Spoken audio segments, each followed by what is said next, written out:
Assalamualaikum warahmatullahi wabarakatuh. Waalaikumsalam warahmatullahi wabarakatuh.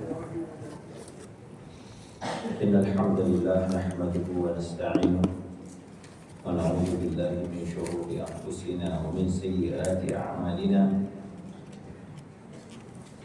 Man yahdihillahu fala mudilla lahu wa man yudlil fala hadiya lahu. Asyhadu an la ilaha illallah wahdahu la syarika lahu wa asyhadu anna Muhammadan 'abduhu wa rasuluh la nabiyya wa la rasula ba'da. Ya ayyuhan nasu taqu rabbakum alladhi khalaqakum min nafsin wahidah wa khalaqa minha zawjaha wa batha minhuma rijalan katsiran wa nisaa'a wattaqullaha alladhi tasaaluna bihi wal arham innallaha kana 'alaykum raqiba. Ya ayyuhalladzina amanu taqullaha haqqa tuqatih wa la tamutunna illa wa antum muslimun. Ya ayyuhalladzina amanu taqullaha wa qulu qawlan sadida yuslih lakum a'malakum wa yaghfir lakum dhunubakum wa may yuti'illaha wa rasulahu faqad faza fawzan 'azima. Amma ba'du fa inna asdaqal hadithi kitabullah wa khairal huda huda Muhammadin sallallahu alaihi wasallam wa syarrul umuri muhdatsatuha wa kullu muhdatsatin bid'ah wa kullu bid'atin dhalalah wa kullu dhalalatin finnar. Hadirin dan hadirat ma'asyiral ikhwah billah wa akhwati fid din. Alhamdulillah hari ini kita sudah berada di penghujung bulan Dzulqa'dah. Dan di depan mata kita akan menyambut 10 hari terbaik sepanjang tahun, kata para ulama, di mana 10 hari itu adalah amal-amal soleh yang dilakukan di dalamnya lebih dicintai Allah Azza wa Jalla, bahkan lebih dicintai Allah daripada ibadah jihad. Dan saya menasihati diri saya dan kita semua untuk senantiasa memanfaatkan momen-momen seperti ini yang Nabi SAW sebutkan nafkhatun, yaitu hembusan rahmat yang Allah Ta'ala berikan kepada kita, dan hendaknya kita memanfaatkan dengan sebaik-baiknya. Nah, jemaah yang dirahmati Allah Subhanahu Wa Ta'ala, surah Al-Fatihah sering kita baca ya. Tahukah Bapak Ibu bahwasanya di dalamnya ada satu doa yang kata para ulama seperti Syekh Abdul Rahman As-Sa'di rahimahullah, doa ini adalah doa yang paling menyeluruh, paling kita butuhkan. Karena itu 17 kali kita minta kepada Allah Subhanahu, yaitu doa ihdinas siratal mustaqim. Untuk sampai ke doa ini ada ayat-ayat sebelumnya, seolah-olah ayat-ayat sebelumnya itu adalah pengantar muqaddimah untuk doa ini. Diawali dengan pengakuan akan tauhid rububiyah, alhamdulillahirabbil alamin. Tauhid asma wa sifat, ar-rahmanir rahim. Kemudian tauhid uluhiyah, iyyaka na'budu wa iyyaka nasta'in. Ini tawassul, bertawassul kepada Allah Azza wa Jalla dengan nama-nama dan sifat-sifatnya. Untuk apa? Untuk sampai ke sebuah doa yang paling kita butuhkan, ibu-ibu, paling urgen, lebih kita butuhkan daripada makan dan minum. Itu doa meminta hidayah kepada Allah Subhanahu wa Ta'ala.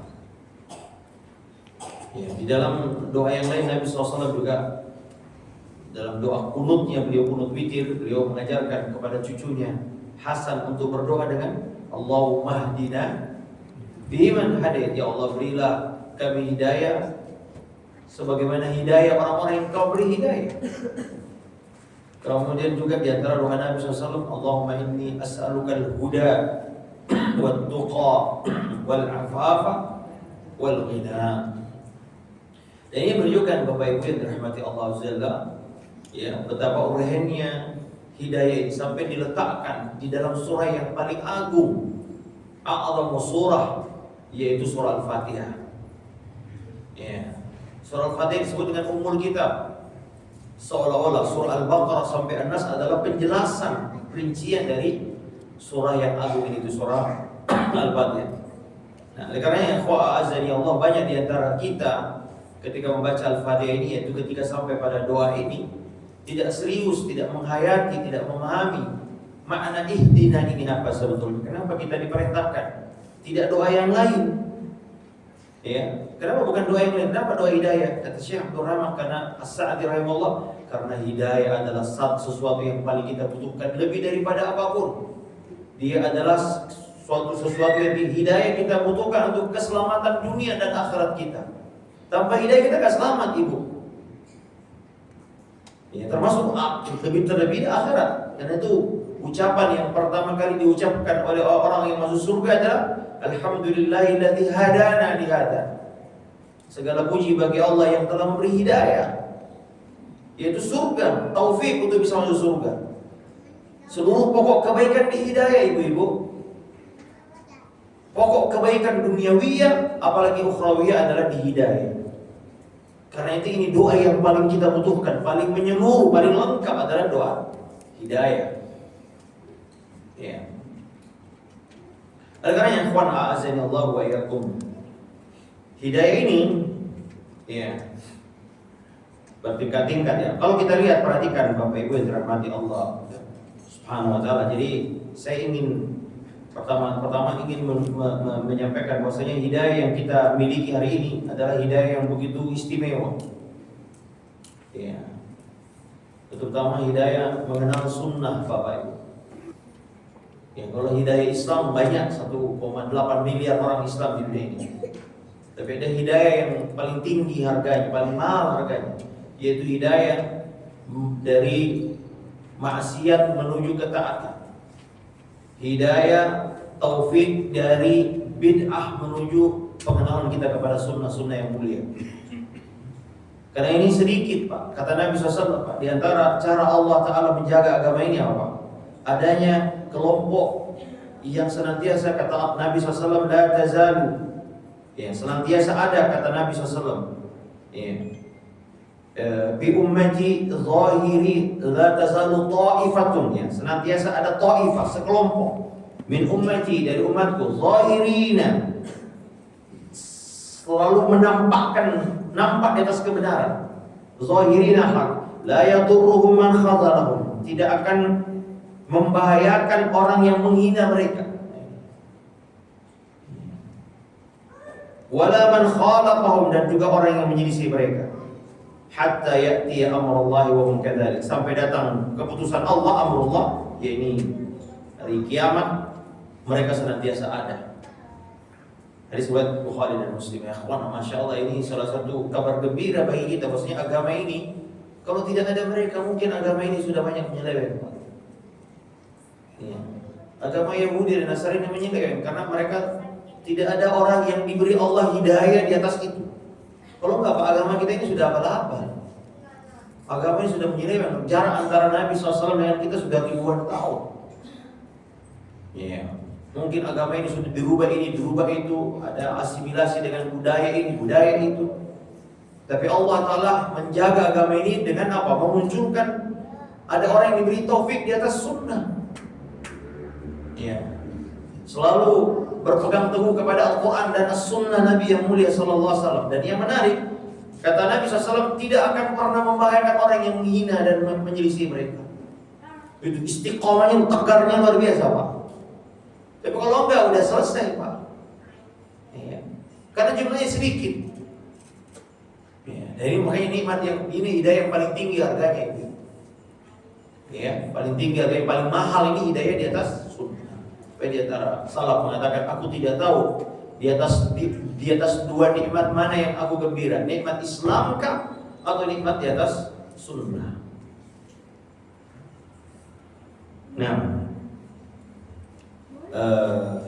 baik, kita melihat dulu ya, apa sebetulnya makna al-huda. Huda ini kata yang paling sering banyak disebutkan Al-Quran dengan banyak turunannya ya.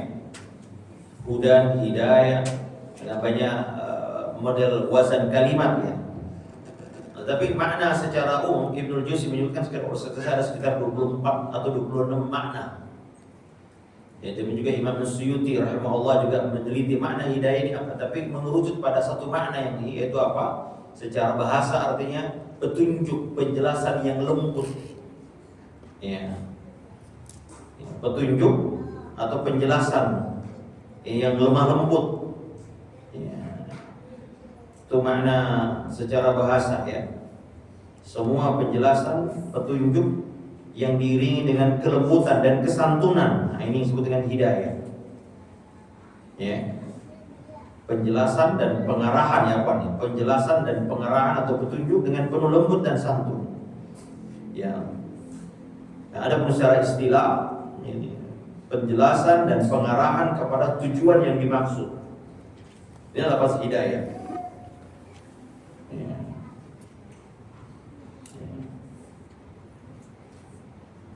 Nah, Imam Ibnu Qayyim rahmatullahi alaihi, ngaji ini sudah sering kita dengar Pak ya, tapi nggak apa-apa kita ulang-ulang terus ya. Ini menumbuhkan rasa syukur bahwasanya kita ini dapat hidayah itu penting Bapak Ibu. Karena kalau kita nggak bersyukur hidayah ini bisa hilang Pak. Wallahi Pak.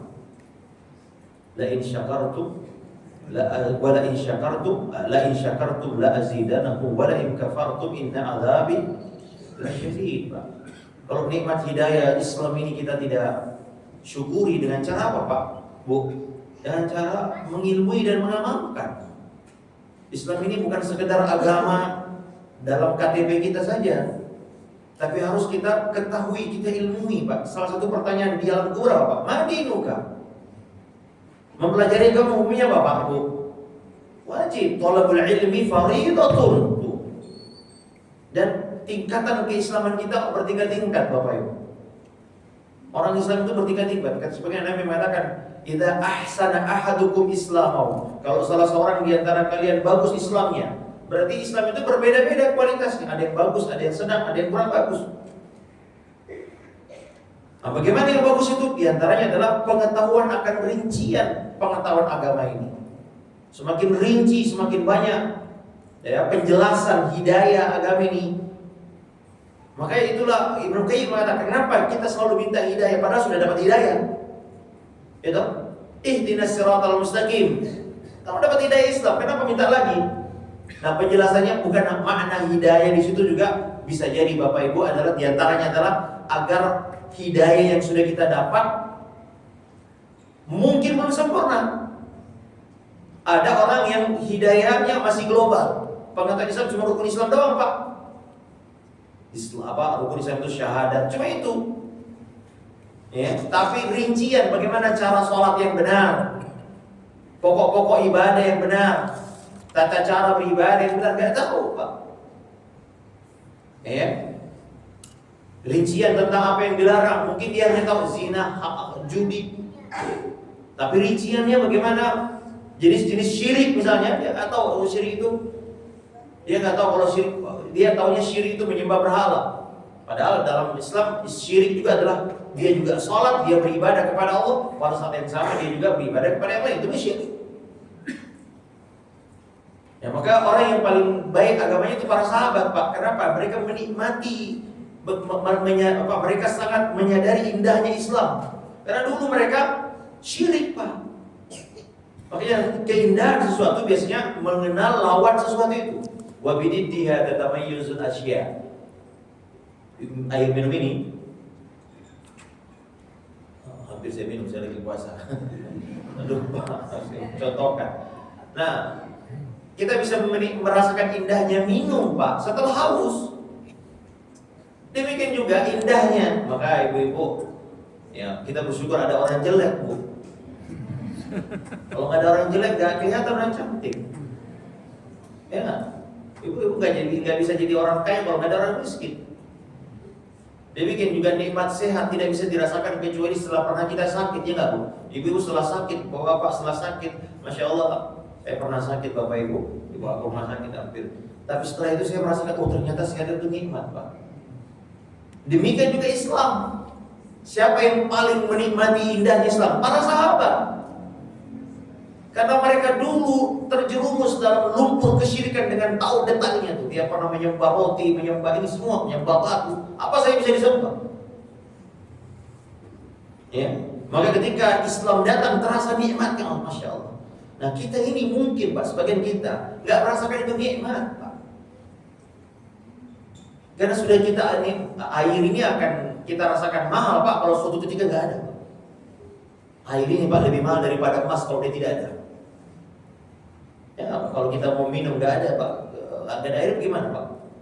Mungkin bisa nggak 5 kilogram emas di satu air? Orang mau beli Pak. Emas halnya. Tapi demikianlah kadang-kadang sesuatu itu tidak kita syukuri karena kita tidak bisa ya membandingkannya dengan yang lain. Ya, mengetahui lawannya Islam itu akan menjadikan Islam itu indah Pak.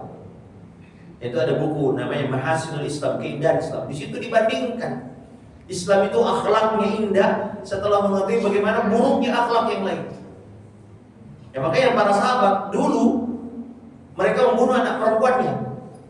Ketika Islam datang, mereka betul-betul merasakan indahnya Islam. Kenapa? Dulu mereka bayangkan akhlaknya anak perempuan dibunuh. Anak perempuan harusnya lembut, dirahmati, dilembuti, tapi mereka bunuh hidup-hidup. Nah, karena ikhwan menumbuhkan rasa syukur kepada Allah SWT atas nikmat hidayah ini Pak penting. Ya kalau enggak hidayah ini bisa hilang, Allah cabut. Kalau nggak kita syukuri. Ya, betapa banyak orang murtad Pak. Ya Bu, banyak orang murtad, ateis. Kenapa mereka nggak bersyukur nikmat hidayah ini? Kata Allah SWT, wa nuqallibu afidatahum wa absarahum kama lam yu'minu bihi awwal marrah. Kami balikkan hati dan pendengaran penglihatan mereka sebagaimana mereka tidak beriman sebelumnya, sebagaimana mereka dulu tidak beriman sebelum ini. Allah bisa bolak-balikan Bapak Ibu. Dia orang munafik Pak. Sebab hidayah di depan mata mereka Pak. Di depan mereka sholat bersama Nabi, bayangkan. Bukan lagi sama Ustaz Pak. Di depan mereka Nabi, dia mendengar ayat diturunkan, berjihad bersama Nabi. Dan perang Tabuk ada orang munafik kok berjihad, tapi tidak memberi hidayah Islam. Zahirnya doang Islam, tapi hatinya kafir, kafir i'tiqad, kafir besar, nifak besar, nifak i'tiqad. Pada sebab hidayah sudah besar sekali Pak, yaitu Rasulullah SAW. Allah puji-puji, Allah katakan innaka latahdi ila siratal mustaqim. Muhammad, engkau adalah orang yang paling baik memberi hidayah kepada orang. Tapi orang munafik ya Pak, dia menyia-nyiakan hidayah di depan mata Pak. Padahal dia sholat bersama dia bergaul dengan tinggal di kota Madinah Pak. Jangan jauh-jauh Pak. Orang yang paling dekat nasabnya dengan beliau siapa Pak? Abu Lahab. Disebut Abu Lahab karena ganteng. Lahab itu bercahaya wajahnya Pak, karena ganteng banget. Istrinya namanya Ummu Jamil. Jamil artinya apa Bu? Cantik. Dua suami istri, tapi Allah abadikan dia di Al-Quran. Tabbat yada Abi Lahab wa tabb. Wa imra'atuhu, nah istrinya juga tuh, hammalatal hatab, membawa kayu bakar. Dua-duanya. Padahal dari sisi fisik Pak, nasab dekat banget. Abu Lahab ini pamannya Nabi SAW Pak. Seorang paman biasanya cinta kepada ponakannya kan. Beda dengan Hamzah. Hamzah radhiyallahu anhu, dia cinta banget sama ponakannya. Dia dengar Muhammad ponakannya dihina-hina oleh Abu Jahal, muncul rasa kekeluargaannya. Ya, lalu dia pukul Abu Jahal. Dia bilang, saya juga beriman seperti apa yang dia bawa. Hamzah yang kemudian Nabi SAW sedih ketika dia meninggal. Tapi ini satu dekat nasabnya Pak, paman Pak, om. Dan yang pertama kali menunjukkan penentangan ketika Nabi berdakwah terang-terangan, dia naik di bukit Sofa, kata Allah wa anzir ashiratakal aqrabin, beri peringatan wahai Muhammad. Naik di bukit Sofa, ya Sofa, awak kurhen, bahaya. Maka semua kumpul, wah ini siapa? Muhammad bukan orang sembarangan, tak pernah bohong, pasti benar. Ara'aitukum law akhbartukum, bagaimana kalau menurut kalian di belakang wadi ini, di lembah belakang saya ini ada khailan pasukan berkuda yang akan menyerang kalian. A'antum musaddiqi, ya, apa kalian membenarkan saya? Apa kata mereka? Ma jarrabna 'alaika illa sidqan. Kami tidak pernah mendapati kecuali kejujuran dari Muhammad. Coba lihat. Lalu dia bilang, saya datang mengabar ana nadhirun, aku datang memberi peringatan dengan azab yang pedih atas kesyirikan kalian. Bersyahadatlah la ilaha illallah. Oh itu nih. Langsung Abu Lahab mengatakan, Ya Muhammad, alihah tabbat laka, celaka kau. Alihada jama'atana, apakah karena ini kau mengumpulkan, seolah-olah meremehkan? Apa ini? Cuma perkara ini kau kumpulkan, yang saya pikir ada bahaya besar. Cuma masalah ini. Kemudian ayat Allah turunkan ayat tabbat ya. Padahal dari sisi nasab, Pak. Kalau karena kedekatan nasab itu hidayah berbanding lurus, Pak, maka Abu Lahab yang harusnya yang paling duluan beriman. Demikian juga kecerdasan, Pak. Tidak ada hubungannya dengan hukum hidayah. Orang yang paling pintar di dunia ini bangsa mana, Pak? Bisa.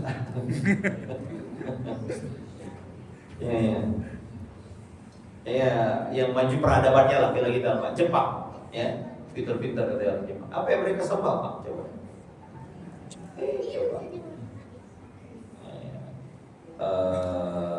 Orang Barat lah, Pak. Ya, mereka ada yang menyembah Nabi, ada yang menyembah patung, ada yang menyembah jin. Coba lihat nih. Ya, rata-rata seras-seras IQ-nya, Pak, tapi tidak dapat hidayah. Jadi ibu tadi menyebut Yahudi ya. Yahudi itu, Pak, paling mengenal dengan ilmu, Pak. Kata Allah, ya'rifunahu kama ya'rifuna abna'ahum. Mereka mengenali Muhammad sebagai seorang nabi, sangat jelas pengenalannya sebagaimana seorang mengenal anak kandungnya. Siapa yang tidak mengenal anak kandungnya, Pak? Pasti kita melihat kakinya aja nongol, ini anak saya, ya kan? Ini suaranya yang kedengar atau cara berjalan, oh ini anak saya. Artinya Allah Ta'ala ingin mengatakan hidayah itu mahal, Bu. Orang Yahudi di depan mereka sudah ada nabi yang mereka kenal, di Taurat ini betul persis sama, tapi terhalang dari hidayah. Mahal banget hidayah. Padahal sudah tahu ini benar, Pak. Ini nabi pernah beberapa kali dia berusaha membunuh Nabi SAW, ya toh? Tapi selamat. Semakin yakin, oh ini betul nabi ini. Ketika di Bani Nadir toh mau dibunuh dari atas, mau kasih batu, mereka sudah bilang kalau dia nabi selamat. Ternyata selamat, ada Jibril berdiri Muhammad, mereka mau bunuh. Harusnya beriman langsung dari itu juga, Pak. Ya Rasul, kau adalah Rasul kami itu. Enggak. Diracun, kata wanita Yahudi ini. Kalau kau nabi pasti kau selamat. Selamat Nabi SAW. Yang lain mati, Pak, meninggal, syahid, Pak. Itu beberapa sahabat yang terlanjur makan. Tapi Nabi dijaga oleh Allah sudah. Harusnya detik itu, Pak, mereka langsung beriman. Tapi tidak. Pengetahuan akan kebenaran, tidak ada jaminan bahwa saya dapat hidayah. Kecerdasan. Nah, itu Abu Jahal nama asli seperti Abul Hakam. Karena pintar, cerdas, orang yang paling. Kenapa Khalid bin Walid ditanya, kenapa kau terlambat masuk Islam? Khalid bin Walid tahun ke-6 atau tahun ke-7 baru masuk Islam. Sempat malah menjadi pemimpin pasukan kafir ketika di perang Uhud. Apa dia bilang Khalid bin Walid? Kami dulu punya seseorang yang kami anggap bunuh. Kami mengikuti dia, yaitu Abu Jahal ini. Dianggap bunuh, artinya kami mengikuti pendapatnya karena cerdasnya. Makanya Abul Hakam, bapak orang bijaksana, Pak. Dan kemudian dirubah namanya menjadi Abu Jahal, bapak kebodohan. Coba sekelas Khalid, Pak, mengikuti Abu Jahal. Nah, karena tapi apa yang terjadi jemaah coba? Ya, kecerdasannya tidak berbanding lurus dengan menerima kebenaran. Nanti kita akan bahas apa saja penghalang hidayah itu. Di antaranya kesombongan. Ya, antara hidayah, sombong terhadap kebenaran itu sebab orang terluput dari hidayah. Ya, apalagi Pak, kekayaan. Ya, juga tidak qarun, tidak dapat hidayah. Ya, jangan jauh-jauh ibu-ibu. Allah Ta'ala sebutkan daraballahu mathalan lil ladzina kafaru imra'ata nuhin wa imra'ata lutin. Allah menjadikan pelajaran baik bagi orang-orang kafir, istri Nabi Nuh dan istri Nabi Lut. Coba. Ya, ibu, istrinya bukan ustaz. Bukan ustaz sunnah, istrinya, suaminya awatnya. Tapi Nabi. Tapi tidak ada kaitan dengan hidayah. Maka ibu bersyukur. Ibu suaminya Nabi kan? Bukan, ustaz bukan? Bukan, ya. Tapi pengusaha besar ya Bu ya. Ya. Ibu dapat hidayah mau ngaji Bu. Bahkan nikmat loh Bu. Lihat istri Nabi Lut Bu. Maka ada satu ulama yang mencoba dari sisi bahasa Bu. Kenapa Allah Ta'ala membedakan antara zaujah dengan imra'ah? Ya, dalam Al-Quran semua kalau diterjemahkan istri, Ya. Untuk Nabi Nuh dan Lut Allah katakan imra'atah. Karena imra'ah itu dalam bahasa artinya dia merujuk kepada entitas biologis semata. Perempuan tapi dia biologisnya. Kenapa Allah tidak mengatakan zaujanya Nuh, zaujanya Lut? Karena zauja itu pasangan yang serasi, yang harmonis, saling mendukung. Makanya Allah Ta'ala kalau Nabi Adam, uskun anta wa zaujukal jannah. Karena mereka saling mendukung, semua beriman. Sama dengan istrinya yang menggoda Nabi Yusuf, Imra'atul Aziz, toh? Istri Al-Aziz, istri gubernur, istri menteri ya. Allah tidak mengatakan zaujatul Aziz. Kenapa? Dia imra'ah, dia betul istri.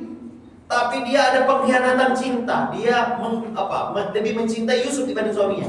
Maka dia tidak pantas disebut dengan zauja. Ini hebatnya Al-Quran, Pak. Jadi bukan sekedar ditaruh imra'ah. Kenapa? Karena ada maknanya di situ. Nah, jadi sama dengan Nuh itu, Lut, istrinya disebut imra'ah, bukan zauja. Karena ada pengkhianatan di situ, bukan berselingkuh ya, pengkhianatan pengkhianatan agama. Dia tidak beriman kepada apa yang dibawa suaminya. Tapi berselingkuh tidak ya, karena tidak ada istri Nabi yang berzina. Ya, karena itu tuduhan terhadap Aisyah radhiyallahu taala anha, ini tuduhan yang keji. Sekarang lagi diproduksi lagi Bu, ini orang-orang Syiah sekarang ini. Dan Indonesia sudah berani melaknat ibunda kita yang mulia radhiyallahu taala anha. Ibu-ibu, ya ini kalau tidak ada Aisyah, 2000 lebih hadis, saya lupa 2000 sekian hadis yang diriwayatkan. Perawi hadis terbesar dari kalangan wanita adalah Aisyah radhiyallahu taala. Makanya Allah Taala gak kasih anak, Bu. Kalau ada anak yang mungkin sibuk dengan melihara, padahal suaminya seorang nabi, doanya mustajab. Bisa Nabi, ya Allah kasih anak. Ayahnya Aisyah siapa, Bu? Abu Bakar, juga salah satu waliullah terbaik. Nomor 2 setelah Nabi SAW, umat terbaik setelah adalah Abu Bakar Siddiq radhiyallahu taala. Bisa berdoa, tapi tidak dikasih anak. Hikmahnya apa? Aisyah menjadi orang yang paling banyak sibuk meriwayatkan hadis dari Nabi SAW. Sehingga, Masya Allah, hampir sepertiga ilmu ada di beliau. Nah kalau dia dikafirkan, dilaknat, berarti berapa ilmu yang habis? Nah maka imra'ah yang disitu. Nah ini menarik Bapak Ibu yang dirahmati Allah. Kecerdasan, kedekatan nasab tidak ada kaitannya dengan hidayah, Ibu. Banyaknya harta, banyaknya pengikut juga. Ya, kekuasaan, Fir'aun, Nabi Musa, 2 nabi yang datang, Musa dan Harun. Dibawa mujizat 9 mujizat, 9 ayat. Mujizat yang paling banyak itu Nabi Musa ada. 9 mujizat. Tapi tidak dapat hidayah. Ya. Maka hidayah ini harus kita syukuri Bapak Ibu sekalian. Ya, dari sekian miliar, saya baca kemarin 6,8 miliar penduduk dunia, sekitar 1,8 atau 2 miliar yang muslim. Makanya surga itu banyak lowong nanti. Paling banyak sesat itu penuh sesat di mana? Di neraka. Makanya dalam hadis disebutkan Allah Ta'ala menciptakan makhluk baru untuk mengisi surga, karena banyak kosong kaplingnya. Nah, kalau neraka Allah Ta'ala masukkan betisnya, kalau masih sudah penuh, sampai sesak. Kata Nabi dalam diskusi, Allah Ta'ala memanggil Adam, keluarkan dari keturunanmu 1999 masuk neraka, hanya satu yang masuk surga. Nah ini sekarang lihat, yang beriman kepada Allah, yang menyembah Allah Azza wa Jalla, ini berapa persen? Mungkin hanya 18% atau 20% paling banyak, itu muslim. Yang muslim ini juga Ibu, yang sisanya 80% terbelah-belah, Bu, terpisah-pisah, terbagi-bagi. Ada yang menyembah nabinya, Nabi Isa. Agama paling tinggi di dunia itu agama Kristen, Pak, yang menyembah nabi, Pak. Apalagi agama, ada yang menyembah dewa, jadi jin. Ada yang menyembah patung, orang bijak, ya ada banyak-banyak. Ada yang menyembah hewan, ada yang menyembah aneh-aneh, Pak. Semua ini mereka yang semua. Ada yang mungkin tidak ada sembahan. Yang dapat hidayah menyembah Allah Azza wa Jalla, rukuk sujud hanya kepada Allah, yang kita ini kaum muslimin. Hanya sedikit, Ibu. Yang muslim pun juga masih banyak ya dari muslim ini. Ya ini hidayah tauhid, Pak ya. Hidayah dari kafir ke Islam ya ini banyak. kita ini 1,8 miliar, tapi hidayah dari muslim yang taat, ya, dari maksiat menuju taat, dari bid'ah menuju sunnah, ini bisa dihitung jari. Bisa dihitung ya tidak banyak. Ya, masih banyak saudara-saudara kita mengaku muslim tapi percaya dengan perdukunan, percaya klinik, percaya khurafat. Amalan-amalan mereka jauh di atas sunnah. Disampaikan agama, disampaikan ajaran-ajaran dari Nabi SAW, mereka tolak, mereka lebih suka ya melakukan ajaran-ajaran yang tidak ada dalilnya. Ini banyak ini Pak. Nah maka kita bersyukur Bapak Ibu, di antara ini dari Nabi SAW ya, 73 umatku akan terpecah-pecah dari 73 golongan. Semuanya masuk neraka kecuali satu. Siapa itu ya Rasulullah? Kata Nabi, ma'ana alaihi wa ashabi, mereka yang berjalan di atas agamaku dan sahabat. Di dalam hadis yang lain Nabi katakan al-jamaah, mereka yang berjamaah bersama dengan sahabat. Jamaah itu sahabat Pak, karena mereka kelompok mayoritas. Ya, wa yattabi' ghaira sabilil mu'minin, kata Allah, "Man yashaqiqir rasul min ba'di ma tabayyana lahu al-huda wa yattabi' ghaira sabilil mu'minin nuwallihi ma tawalla wa nuslihi jahannam wa sa'at masira." Orang yang durhaka kepada Rasul, lalu dia tidak mengikuti jalannya orang beriman. Siapa yang dimaksud jalannya orang beriman? Jalannya para sahabat. Kami akan berkuasakan dia dengan kesesatannya, dan kami akan masukkan ke dalam neraka. Nah, kayak ikhwan azani Allah wa yakun, jadi kita harus bersyukur Bu, Pak, ya, jaga hidayah ini dengan cara mensyukurinya. Dengan cara apa ya? Itu mengilmui, memahami, mengamalkan hidayah ini. Jangan sia-siakan Pak, karena hidayah ini bisa dicabut Pak, Bu. Tadi Allah katakan wa nuqallibu afidatahum, kami balikkan hati mereka. Ya banyak makanya orang murtad. Ya, banyak orang yang tadinya Ibu, Masya Allah rajin ngaji, habis itu futur, hilang, gak pernah lagi muncul di pengajian. Malah sekarang jadi ahli maksiat, karena dia tidak merawat, dia tidak mensyukuri nikmat itu. Ya. Nah, jemaah, apa saja ibu-ibu hidayah di Ibnu Qayyim rahimahullah menyebutkan hidayah itu ada beberapa ayat, ada namanya hidayah ammah, ya, hidayah yang diterima oleh semua makhluk hidup. Ya, sabbihisma rabbikal a'la alladzi khalaqa fasawwa walladzi qaddara fahada. Hidayah ya, kalau kita artikannya naluri, insting. Ya, ya. Kalau kita lihat makhluk hidup ini, dari mana mereka bisa hidup? Mereka nggak punya akal, nggak punya sertifikat, skill, nggak punya ijazah, tapi masih hidup. Setiap pagi mereka bersiul, berburu, terbang kemana-mana, ya. Karena Allah kasih hidayah berupa insting untuk bisa eksis dalam kehidupannya. Binatang buas, dari mana mereka bisa punya insting untuk memburu? Hidayah itu. Nah ini semua makhluk Pak.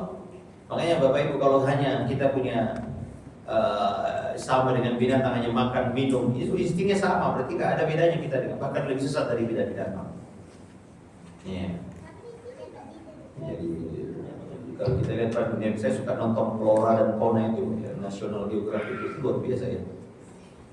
Dia macam-macam aneka ragam kehidupan Allah Ta'ala ciptakan makhluk dengan apa cara mereka hidup itu luar biasa. Itu namanya hidayah. Ya, faqaddara fahada, Allah yang menetapkan kadarnya lalu beri hidayah. Ya. Kemudian ini semua makhluk. Kemudian hidayah yang kedua, hidayah, nah ini hidayah itu al-bayan wal irsyad wad dalalah. Hidayah berupa penjelasan, petunjuk ya kepada kebaikan. Nah, inilah lebih tinggi. Inilah orang-orang beriman, Pak. Datang kepada mereka nabi, rasul, datang kepada mereka pemberi peringatan, petunjuk, lalu dia ini namanya dapat hidayah. Ya. Dan ini siapapun bisa memberi hidayah dari sisi makhluk ya. Kalau jenis hidayah ini semua bisa. Kata Allah Subhanahu wa innaka la tahdi ila siratal mustaqim. Sesungguhnya engkau ya Muhammad memberi hidayah kepada orang dengan menuju jalan yang lurus. Ya. Nah, hidayah di sini adalah dia berupa penjelasan. Dalam Al-Quran juga saya lupa ayatnya, hadin, engkau adalah pemberi hidayah. Hidayah apa? Hidayah petunjuk, beri peringatan. Dan Nabi SAW adalah terbaik dalam masalah ini. Ya. Dengan kita lihat cara beliau menyampaikan petunjuk sangat-sangat indah, sangat menyentuh sehingga banyak orang yang tadinya benci, ya, menjadi cinta. Ada salah seorang kepala suku, siapa ya, Sofwan bin Umayyah kalau tidak salah. Ketika selesai perang Hunain, dia dikasih hadiah begitu banyak onta, ternak gitu. Lalu dia pulang ke kaumnya, ya kaum, aslimu, masuk Islam kalian. Muhammad memberi, inna Muhammadan la yu'ti ata'an la yakhshal faqa. Sungguhnya Muhammad kalau memberi sesuatu dia tidak takut miskin. Coba lihat. Masuk Islam semua. Cara beliau mengajar ya sangat baik. Ya, sehingga orang mudah mendapatkan petunjuk. Ya, cara beliau menyampaikan kebenaran, kebaikan ya sangat baik. Kadang-kadang melalui dengan cara permisalan, Pak. Ini juga berbeda dalam hadis-hadis Nabi SAW banyak menunjukkan permisalan. Inna mathali ma ba'athani Allahu minal huda wal ilm kamathali ghaithin asaba ardan. Misalnya Nabi SAW mengatakan perumpamaan hidayah dan ilmu yang aku bawa seperti hujan menimpa tanah. Ada tanah yang subur, kalau kena hujan muncul tumbuhan dan menampung air. Nah, ini perumpamaan hati orang-orang yang beriman. Ketika dapat hidayah, Pak, dia bawa hati yang maka tumbuh iman dan amal soleh. Dan orang-orang bisa mendapatkan, dia juga bisa menyampaikan kebenaran. Nah, adapun hati yang gersang ini hanya menampung air tapi tidak menumbuhkan iman dan amal. Ini perumpamaan bagus banget, Pak. Nabi SAW kadang-kadang dalam bentuk menggambar ini di garis lurus, lalu kiri kanannya ada dinding, ada pintu. Ini perumpamaan yang sangat baik. Cara menyampaikan terbaik dengan uslub yang sangat indah. Nabi mengatakan ini itu jawami'ul kalim. Aku diberi Allah kemampuan mengumpulkan kalimat padat tapi maknanya besar. Ada satu kalimat yang kemudian menjadi kaidah usul fikih yang begitu banyak di dalamnya, yaitu apa? La darara wa la dirar. Ini cuma berapa kata, Pak, tapi kemudian dari kalimat ini kaidah induk dalam usul fikih, Pak. Di bawahnya ada cabang-cabang kaidah yang begitu banyak, Pak. Padahal cuma beberapa kata, la darara wa la dirar. Ya. Nah, tetapi coba lihat Bapak Ibu yang beriman. Awal-awal Islam, tapi itulah hidayah dari sisi itu ya. Nah, kemudian yang ketiga adalah hidayah taufik. Nah, hidayah taufik yaitu hidayah yang merupakan kekhususan Allah Azza wa Jalla, yaitu hidayah mengenal kebenaran, mencintai dan menerima dan mengamalkannya. Kalau tadi hanya mengenal, Pak. Tapi kalau mencintai, melapangkan dada, ya. Wa man syaraha sadrahu lil Islam, kata Allah, siapa yang Allah lapangkan dadanya untuk Islam. Itu hidayah taufik namanya, Pak. Hidayah taufik namanya. Ya. Dan ini kata Allah, laisa alaikum hudahum, bukan kewajibanmu menjadikan mereka mendapat petunjuk, walakin Allah yahdi man yasha, dalam surah Al-Baqarah. Tapi Allah yang memberi hidayah, maknanya hidayah taufik. Ketika perang Uhud, Nabi SAW pernah melaknat beberapa orang, saya lupa Ikrimah, Sufyan dan kalau Allah tegur pada surah Al-Imran yang kata Allah Jalla, laisa laka minal amri syai'un aw yatuba 'alaihim aw yu'adzibahum fa innahum zalimun. Itu bukan urusanmu Muhammad. Apakah Allah mengampuni mereka atau mengazab mereka? Maknanya hidayah itu bukan urusan kamu. Dan terbukti orang-orang yang disebut Nabi SAW di perang Uhud dilaknat, kemudian masuk Islam, Pak. Sufyan, Ikrimah, saya lupa ya, ada beberapa gembong-gembong yang menghancurkan, yang memimpin pasukan kafir waktu itu. Nah, tetapi kemudian Allah kasih hidayah untuk Islam. Yang terakhir Khalid bin Walid, Pak. Allah tegur, nah hidayah ini, Pak, ini yang taufik dari Allah SWT. Ya, ini yang taufik murni, dan inilah ya kita semua ini dapat hidayah. Subhanallah ya. Ya bisa menerima Islam dan kemudian juga bisa tenang dengan Islam, nyaman dengan Islam, cinta dengan Islam. Nah, itu hidayah, Pak. Menerima Islam dengan sempurna. Allah Ta'ala sebutkan, "Fala wa rabbika la yu'minuna hatta yuhaqqimuka bima shajara bainahum thumma la yajidu fi amrihim harajan mimma qadaita wa yusallimu taslima." Menerima ya bahwasanya Islam adalah satu-satunya kebenaran yang hakim dari seluruh amalan kita. Kemudian kemudian tidak merasa berat. Kemudian pasrah menerima ini Islam. Nah, ini hidayah. Ini hidayah. Kenapa? Banyak orang Pak Islam tapi benci dengan sebagian ajaran Islam. Seolah-olah Islam ini banyak Pak. Saya pernah ketemu orang baru ditanya sama saya jelaskan. Apa dia bilang? Islam ribet banget ya Ustaz. Kok ribet banget ya? Kan ya, ada syubhat di kepalanya tentang Islam. Ya, Muslim Pak, tapi kayaknya saya pernah bawa umroh Pak, ada orang yang liberal sekali. Sebetulnya saya satu kamar, sengaja keluarganya, Ustaz, ini keluarga kami ini liberal sekali. Maksudnya itu depan terus di kamar Pak. Ya. Ya.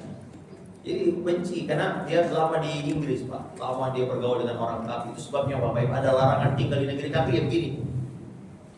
Ya. Tinggal bergaul dengan orang kafir hingga Pak pulang benci sama Islam. Walaupun dia zahirnya Islam, gak pernah sholat Jumat, gak pernah sholat Pak, tapi disuruh umrah oleh keluarga. Subhanallah, coba lihat. Jadi ini hidayah dari Allah saja Pak. Menerima Islam dengan lapang Ibu. Walakinallah habbaba ilaikumul iman. Allah yang menjadikan iman itu terasa indah. Wa zayyanahu, menjadikan perhiasan di hatimu. Itu Allah saja. Kita nyaman dengan Islam, mau menerima Islam, lalu mau mengamalkannya, itu hidayah banget Ibu. Saya baru dapat informasi pada penelitian, saya lupa ya. Yang sholat yang di negeri ini Indonesia katanya yang sholat hanya 0,3%, 5 waktu Pak. Di mana itu ya? Ada yang tahu nggak mana itu? Coba ada penelitian mana itu? Ya. Berapa persen? Masya Allah tuh, coba dibaca. Hanya sekitar 2% Muslim yang sholat rutin 5 waktu ya? 2% dari berapa juta ya? 200. Itu yang rutin ya? Tuh Pak. Terus yang sering 7,6%. yang sering ya, tapi sering itu maksudnya bolong-bolong lah ya. Yang tidak sama sekali, ini sholat Bu ya, ibadah terbaik dalam agama kita, tiangnya agama. Nggak ada di situ ya, tapi 2% itu ya, itu penelitian dari mana coba? Tahun 2019. 2019. Apalagi sekarang banyak internet, mungkin lebih ngeri lagi kan? Bu, cuma 2% yang sholat 5 waktu Bu. Sholat ini Pak, kata para sahabat, tidak ada amalan yang menurut kami bisa membuat kami meninggalkannya kecuali sholat. Banyak orang kita itu muslim tapi nggak sholat Pak. Padahal meninggalkan sholat lebih dahsyat dosanya daripada berzina, minum khamar, mencuri Pak. Kenapa? Minum khamar, mencuri, berzina, tidak ada yang mengkafirkan. Semuanya muslim Pak, tapi bermaksiat. Tapi meninggalkan sholat Pak, terbagi dua pendapat. Jumhur sahabat mengkafirkan orang yang meninggalkan sholat. Tapi di negeri kita meninggalkan sholat ya tak biasa-biasa aja. Yang sholat 20% itu, akhi, harusnya ada penelitian lagi. Berapa persen yang memahami bacaan sholatnya? Mungkin bisa 0, sekian persen. Apa artinya al-maghdub, apa artinya ad-dhalin? Ini ngeri.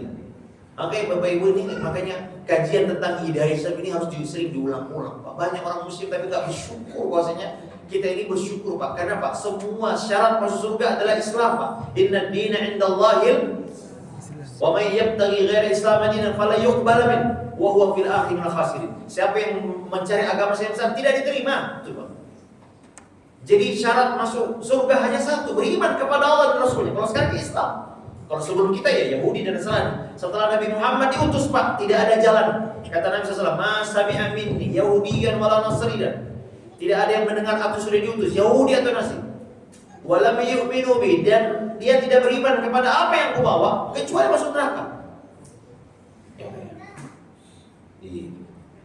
Tapi ini kadang-kadang kita nggak bersyukur Pak dan hidayah ini. Dikira hidayah ini, padahal hidayah ini nggak pernah kita minta Pak. Kita muslim, pernah nggak kita dari perut ibu minta, ya Allah, nanti kalau saya keluar saya main Islam? Enggak. Harusnya kita bersyukur, Pak. Ya, ada orang Bapak Ibu, siapa itu namanya itu Al-Qasim itu di Arab Saudi, waktu muda Pak, dia mengarang buku tauhid. Ya, sampai buku tauhid ini dipuji sebagai apa? Ada yang mengatakan dia membeli surga dengan buku tauhidnya. Tapi karena terlalu pintar Pak, dia baca-baca filsafat. Akhirnya dia jadi ateis. Ini sering disampaikan. Ini kisah nyata. Dia ada bukunya membantah ateis, membantah ateis. Bahkan ada yang mengatakan Ibnu Taimiyahnya abad ini. Waktu itu, saking pintarnya. Nama belakangnya Al-Qasim, saya lupa nama lengkapnya. Tapi dia pintar, dia baca semua buku filsafat. Akhirnya apa? Jadi ateis Pak. Dan dia mati di atas ateis. Padahal tadinya dia adalah pemegang panji tauhid. Dia buku membantah aliran-aliran sesat dengan buku tauhidnya. Tapi dia terjatuh. Nah, hidayah ini mahal sekali, Bu. Kita ini Bapak Ibu jauh dari Arab, jauh dari Mekah, jauh dari Madinah. Tapi alhamdulillah hari ini Allah kasih kita hidayah, bisa sujud beribadah kepada Allah SWT di atas petunjuk agama yang benar. Ini Masya Allah, harus kita syukur, harus kita rawat Bapak Ibu. Nah, hidayah taufik jannah. Hidayah taufik ini ada dua. Hidayah pertama adalah hidayah dari kafir ke syirik, hidayah kafir dan kesyirikan kepada Islam dan tauhid. Ya. Nah, tapi hidayah paling tinggi adalah hidayah di atas sunnah ini. Hidayah dari maksiat menuju taat, dari bid'ah menuju sunnah. Ya. Ini hidayah yang paling tertinggi ini, yang paling utama sebabnya. Kita perhatikan yang betul-betul mengamalkan agama sesuai dengan petunjuk sunnah, Bapak Ibu bisa dihitung jari. Tidak banyak. Ya. Baik, hadirin rahmati Allah Subhanahu wa taala. Selanjutnya pada kesempatan ini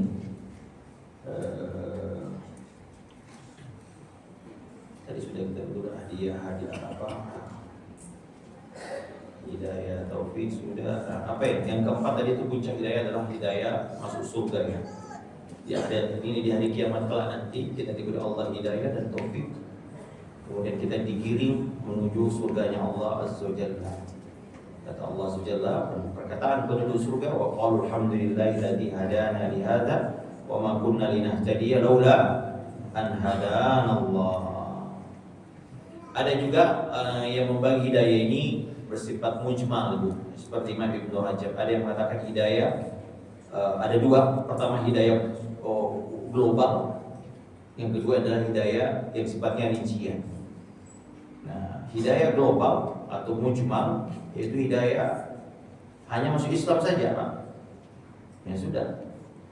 Nah, tapi ada hidayah yang bersifat rinci dan detail, yaitu hidayah mengenali rincian cabang-cabang iman dan Islam ini. Nah, maka inilah juga Pak yang membuat keislaman kita itu berkualitas. Kata Nabi, min husni islamil mar'i tarkuhu ma la ya'ni. Di antara tanda bagusnya Islam. Dari kalimat ini kata ulama bahwasanya Nabi SAW ingin mengatakan keislaman kalian itu bertingkat-tingkat. Ya. Kok bisa bertingkat-tingkat? Apa yang bisa membedakannya? Di antaranya faktor pengenalan terhadap rincian, Pak. Ibu, kalau ibu tahu tentang teknis tata cara sholat dengan detail, beda dengan orang yang sekedar sholat doang. Apa kata Nabi SAW? Kalau sudah bagus Islam kalian, fakullu hasanatin ya'maluha tuktabu bi asyri amsalih ila 700 dha'fin. Maka setiap kebaikannya dari 10 sampai 700 kali pelipatannya dibanding dengan orang yang tidak bagus Islamnya. Bu, dua orang sholat, Bu. Yang satu mengenal rincian sholat, dia tahu takbiratul ihram itu adalah rukun, mengatakan Allahu Akbar. Kemudian doa kita itu adalah sunnah, boleh tidak dibaca, boleh dibaca.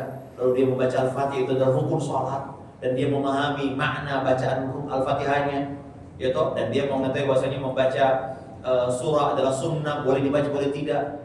Kemudian dia rukuknya dengan benar, dia meluruskan punggungnya, lalu membaca bacaan yang wajib dibaca Subhana Rabbiyal Azim. Ya toh, 3 kali boleh 5 kali, yang paling sempurna 7 kali misalnya. Lalu dia sami Allahu liman, dia mengenali rincian sholat dengan baik. Apakah sama dengan orang yang hanya global sholat saja, Pak? Tentu begitu. Sama-sama dapat 10 kali lipat, 10 kali lipatan. Tetapi ada yang sampai 100 bahkan 100 kilo. Tergantung apa? Kebagusan Islam. Nah, di antara variabel kebagusan Islam adalah pengetahuan yang rinci tentang keimanan dan keislaman kita ini. Itulah namanya menuntut ilmu, Ibu. Makanya Nabi mengatakan, pokok kebaikan itu menuntut ilmu. May yuridillahu bi khairan yufaqihu fi din. Siapa yang Allah Ta'ala kehendaki kebaikan, maka Allah akan pahamkan agama ini. Subhanallah. Maka ibu-ibu, kalau bapak-bapak ya, kalau ada kesenangan kajian, ikut duduk dengan pengajian Pak itu, Allah itu nikmat Pak. Ya. Karena tidak semua orang suka pengajian, lebih banyak orang suka dangdutan.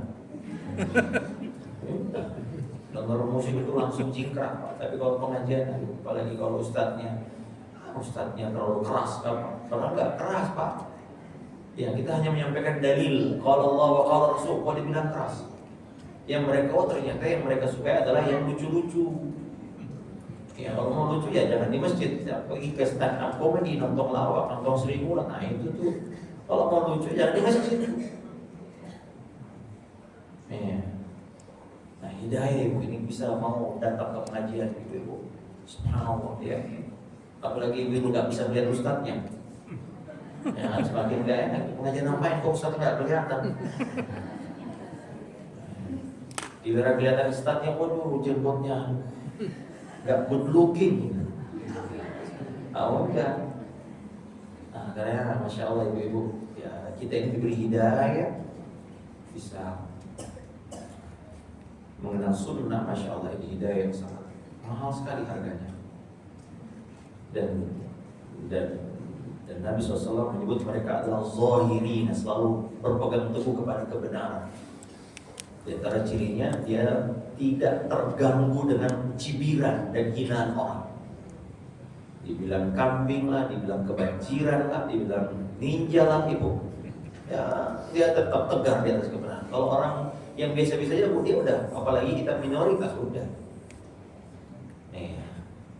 Maka subhanallah, ini nikmat hidayah yang Allah Ta'ala berikan kepada kita. Nah, ya itu ada juga yang membagi hidayah itu, ada hidayah ilmu dan hidayah amal. Hidayah ilmu semua orang bisa itu. Apalagi sekarang banyak internet, ada chat GPT, ada Gemini, ya orang gak perlu ceramah sekarang. Ya kan? Tapi itu sekedar ilmu ibu. Kalau hanya sekedar ilmu, orang Yahudi kurang apa ilmunya terhadap Nabi? Dia lihat fakta, dia lihat mujizat. Semua yang ada di kitab Tauratnya, semua ada, ciri-cirinya ada di depan mata mereka. Apakah dia beriman? Tidak. Makanya al-maghdub itu adalah orang yang mengenal ilmu tapi tidak mengamalkannya, tidak mau menerima kebenarannya. Di antaranya orang Yahudi. Ya, nah maka setelah kita diminta hidayah, ihdinas siratal mustaqim, apa itu jalan yang lurus? Yaitu Al-Quran dan Sunnah. Islam ini di atas Al-Quran dan Sunnah, dan ada yang mengatakan sahabat Pak. Jadi siratal mustaqim banyak yang menafsirkan. Ini namanya tafsir tanawu, perbedaan pendapat yang semua boleh. Ada yang mengatakan Al-Quran, ada yang mengatakan Sunnah, ada yang mengatakan jalannya Nabi SAW dan Abu Bakar dan Umar, jalannya para sahabat. Ini siratal mustaqim. Ibu ya, nah lalu rinciannya apa? Siratal ladzina an'amta alaihim, jalan yang engkau beri nikmat, jalan orang-orang yang siapa yang engkau beri nikmat? Itu jalannya para nabiyyin, siddiqin, asyuhada, wassalihin. Dalam surah An-Nisa Allah Ta'ala katakan, wa may yuti'illaha wa rasul fa ulaika ma'al ladzina an'ama Allahu alaihim minan nabiyyin was-siddiqin wasyuhada wassalihin wa husna ulaika rafiqa. Nah, jadi pentingnya kita mengikuti jejaknya orang-orang terbaik, Bu. Jadi beragama yaitu mengikuti jalannya orang yang terima. Siapa yang terima di umat ini? Nabi Muhammad dan para sahabat. Itu jalan yang kita minta, hidayahnya mereka. Ulaikal ladzina ihtadaw fa bihudahum muqtadi. Itulah orang-orang yang mendapatkan hidayah, ikuti jalan petunjuk mereka. Itu hidayahnya para sahabat. Dan Nabi mengatakan, siapa yang selamat? Aku dan sahabatku, orang yang mengikuti jalanku dan para sahabat. Allah Ta'ala memuji-muji para sahabat. Fa in amanu bimithli ma amantum faqad ihtadaw. Kata Allah, kalau mereka beriman seperti imanmu wahai para sahabat, kata Allah SWT, maka mereka mendapat hidayah. Nah, ya, jadi hidayah apa yang kita cari Pak? Hidayah orang-orang yang telah dapat hidayah, yaitu siapa? Para sahabat Nabi dan para sahabat. Kemudian dirinci bu, ghairil maghdubi, bukan jalan orang yang tahu ilmu tapi dia tidak mau mengamalkan.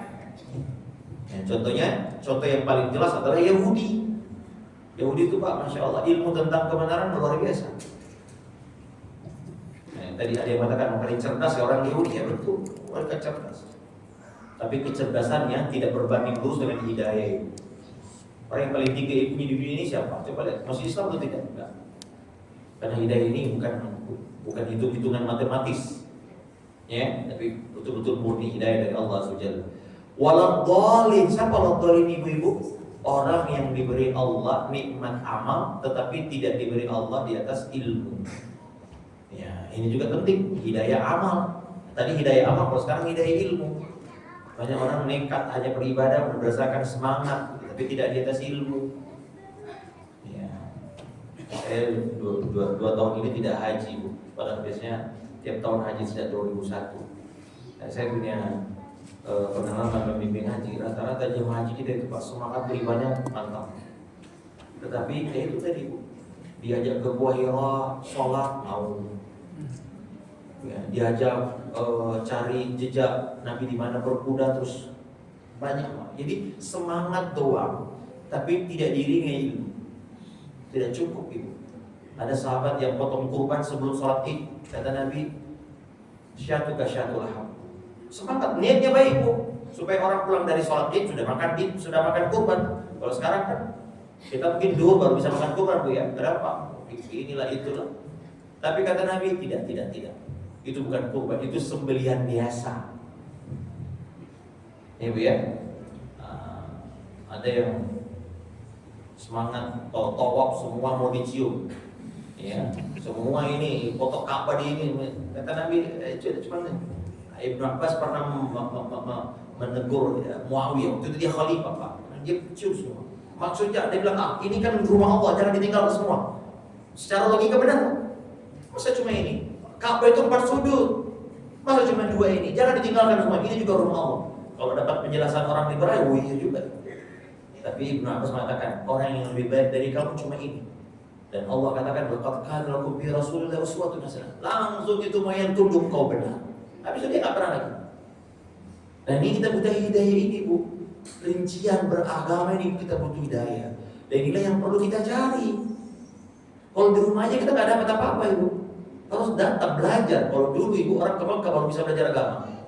Tahun 1200-an, 1920-an, nggak ada pesantren di Indonesia ini. Kita dijajah Belanda. Makanya orang-orang pergi ke Mekah supaya belajar. Pulanglah dan datanglah Kiai Haji Ahmad Dahlan bikin Muhammadiyah, Kiai Haji Hasyim Asy'ari rahimahullah dapat kirim ini. Tapi belajar agama dulu sesuatu yang mahal Bu. Alhamdulillah tahun 70-an udah ada banyak pesantren, tapi belum banyak Bu. Dulu tahun 70-an, tahun 80-an Ibu, waktu SMA, saya yakin Ibu nggak berjilbab. Yang sama saya juga dulu masih tidak berjilbab, karena saya laki-laki ya. Apa Bu? Apa? Fenomena jilbaban ini kan kapan Bu? Tahun 90-an. Ya enggak? Tahun 70-an saya punya mertua, iya nih Bu, waktu saya lihat wisudanya, itu jilbabnya ditaruh di leher. Itu iya Bu. Tahun 70-an, tahun 78 kalau saya lihat wisudanya. Cuma ditaruh di kerudung biasa. Ibu saya Aisyah Muhammadiyah. Itu kalau saya lihat dulu kalau pergi ke muktamar itu cuma dia gitu. Apakah ayat hadisnya tidak ada? Ada, tapi ilmu belum tersebar, Ibu. Ilmu dapat ilmunya. Belum dapat ilmu hidayah, tauhid hidayah, ilmu al-irsyad wad dalalah. Ya, lalu kemudian dari situlah, tapi kita harus akui Ibu, hidayah taufik itu pintu besarnya adalah hidayah ilmu. Bagaimana kalau kita mau mengamalkan pada ilmu kan al-ilmu qabla al-qawli wal amal, itu dia. Itu dia Bu. Dan harus kita akui, coba lihat fenomena orang itikaf. Kan enggak ada dulu tuh, masjid ditutup kalau sudah mau lebaran. Tapi sekarang alhamdulillah masjid dibuka 24 jam orang tok ada itikaf. Dari mana? Mereka sudah ilmui bahwasanya itikaf itu sunnah. Dulu umrah nggak populer Bu, sekarang umrah tiap tahun ada orang banyak pergi umrah. Ya. Berjilbab, dulu orang berjilbab, tapi jilbabnya sekarang alhamdulillah jilbabnya sudah mulai iya ternyata semakin orang tahu rinciannya Bu. Ada orang tahu jilbab ya, jilbab itu wajib Bu ya. Ya oke. Tapi sekedar pakai tapi bagaimana cara berjilbab yang benar? Saya kalau memimpin umroh haji Bu, ibu-ibu saya bilang pakailah pakai ihramnya ibu apa? Saya bilang ya itulah baju yang kalau dipakai bisa sekalian sholat. Langsung mereka pakai lihat baju semua. Ini belum bisa saja, berarti ibu belum syar'i. Kalau ibu-ibu pakai jilbab tidak bisa dipakai sholat, masih butuh mukena, berarti belum syar'i ibu. Itu orang Indonesia Bu, kalau ke masjid bawa mukena. Hanya orang Indonesia yang kalau ke masjid bawa mukena. Harusnya ya pakaian itu ya pakaian yang kalau dipakai longgar, tidak tembus pandang, ya menutup semua dan tidak ketat. Kalau ibu masuk masjid nggak usah pakai mukena, langsung sholat. Nah itu baru. Tapi ilmu tentang ini kan baru-baru ini aja. Dulu nenek moyang, bukan nenek moyang, nenek-nenek kita dulu pakai mukena ya nggak Bu? Ya sekarang udah gak laris tuh mukena. Masih ada sih, tapi maksud saya harusnya kalau ilmu kita baik dan benar kok, pengamalan kita mudah. Tapi tidak berbanding lurus emang ya. Tapi pintu hidayah taufik biasanya dari ilmu dulu. Ya, karena banyak orang bolak-balik pengajian Bu, tapi gitu-gitu aja ilmunya. Itu nggak dapat hidayah taufik namanya. Iya. Ada orang Bu tinggal dekat masjid Bu, tapi tidak pernah ke masjid, nggak dapat hidayah itu. Kalau pintunya sudah di depan mata itu pintu hidayah, tapi yang jauh dari masjid dapat ke masjid Bu, itulah hidayah. Di Mekah 13 tahun Nabi berdakwah, jarang yang beriman Pak. Tapi penduduk Madinah hanya sekali ketemu Nabi langsung beriman. Tuh Pak, hidayah. Baiat Aqabah pertama 12 orang, baiat Aqabah yang kedua sekitar 70 orang, saya lupa ya. Itu ya. Tapi coba lihat penduduk Mekah tinggal bersama Nabi, dapat hidayah berapa orang? Saya hitung enggak ada. Tapi Nabi SAW mendakwai orang yang sedang haji, itu penduduk Yastrib waktu itu Pak, langsung mereka beriman. Pada baru kali ketemu, baru partai mendengar Nabi SAW ngobrol. Nah itulah hidayah ibu-ibu yang dirahmati Allah Subhanahu wa Ta'ala. Taib jamaah. Nah, sekarang kita lihat Bapak Ibu, apa saja sebab-sebab hidayah itu.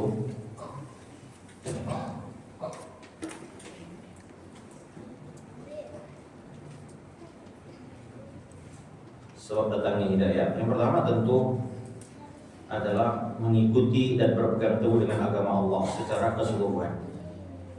Ya Allah Ta'ala sebutkan dalam surah Thaha ayat 123, fa imma ya'tiyannakum minni hudan faman tabi'a hudaya fala yadhillu wa la yashqa. Siapa yang mengikuti petunjukku tidak akan yadhillu sesat, maksudnya di dunia, wala yashqa tidak akan celaka, maksudnya di akhirat. Ini ayat ini ibu-ibu bapak sekalian, bahwasanya di antara sebab hidayah adalah keinginan kita untuk mengamalkan seluruh agama ini dengan benar. Ya. Maka ibu-ibu subhanallah, ya, amalkan semua petunjuk-petunjuk agama ini. Kalau cuma sebagian saja ini belum dapat hidayah. Maka ibu coba deh kita sejak kita ada tekad untuk menjalankan semua agama. Sekarang ini masya Allah ibu-ibu banyak yang hijrah, fenomena hijrah itu masya Allah. Saya baru kemarin ada datang orang konsultasi, saat saya kerja di salah satu lembaga riba, di mana nih saya telah tahu. Saya bilang ya tadi saya antum udah tahu. Banyak sekarang alhamdulillah sudah dapat hidayah. Kenapa? Karena kita ingin mengamalkan agama dengan paripurna, berpegang teguh dengan agama. Ini Allah katakan kalau dapat petunjuk pegang baik. Kalau kau dapat petunjukku maka kau tidak akan sesat. Yadil itu artinya dapat hidayah. Ya. Yang mengikuti semua perintahnya dan menjauhi semua larangannya, maka dia tidak akan tersesat. Ya. Kemudian tentu yang kedua adalah Al-Quran ibu, membaca Al-Quran dan tadabburinya. Inna hadzal Qur'an yahdi. Sesungguhnya Al-Quran memberi hidayah ibu. Sayangnya Al-Quran dibacanya kalau ada musabaqah tilawatul Quran, kalau ada acara pembacaan kalam ilahi, ya ibu ya, atau ada kematian baca surah Yasin. Al-Quran dibaca itu wirid harian ibu. Ibu saya kemarin waktu itikaf, masya Allah ya, saya itikaf kemarin itu di belakang saya ada syekh, setiap habis asar dia pengajian. Jadi kita balik. Nah di antara yang saya ingat betul kata beliau, seorang muslim selayaknya ada 5 hal sebelum tidur katanya saya. Yang pertama, jangan tidur kecuali dalam keadaan berwudu, karena malaikat mendoakan. Nah, ini praktis. Kemudian yang kedua, baca sholat witir, ya sholat witir. Ya kalau bisa sholat witir bu. Jadi ini banyak riwayat datang kepada kita dari beberapa sahabat, wasiat Nabi kepada para sahabat, jangan tidur sebelum witir. Witir itu penting sekali ya. Kemudian kata beliau baca wirid sebelum tidur. Ya. Kemudian yang keempat muhasabah. Kata beliau setiap mukmin setiap malam itu harus muhasabah, itu penting. Jiwa ini harus selalu dikoreksi.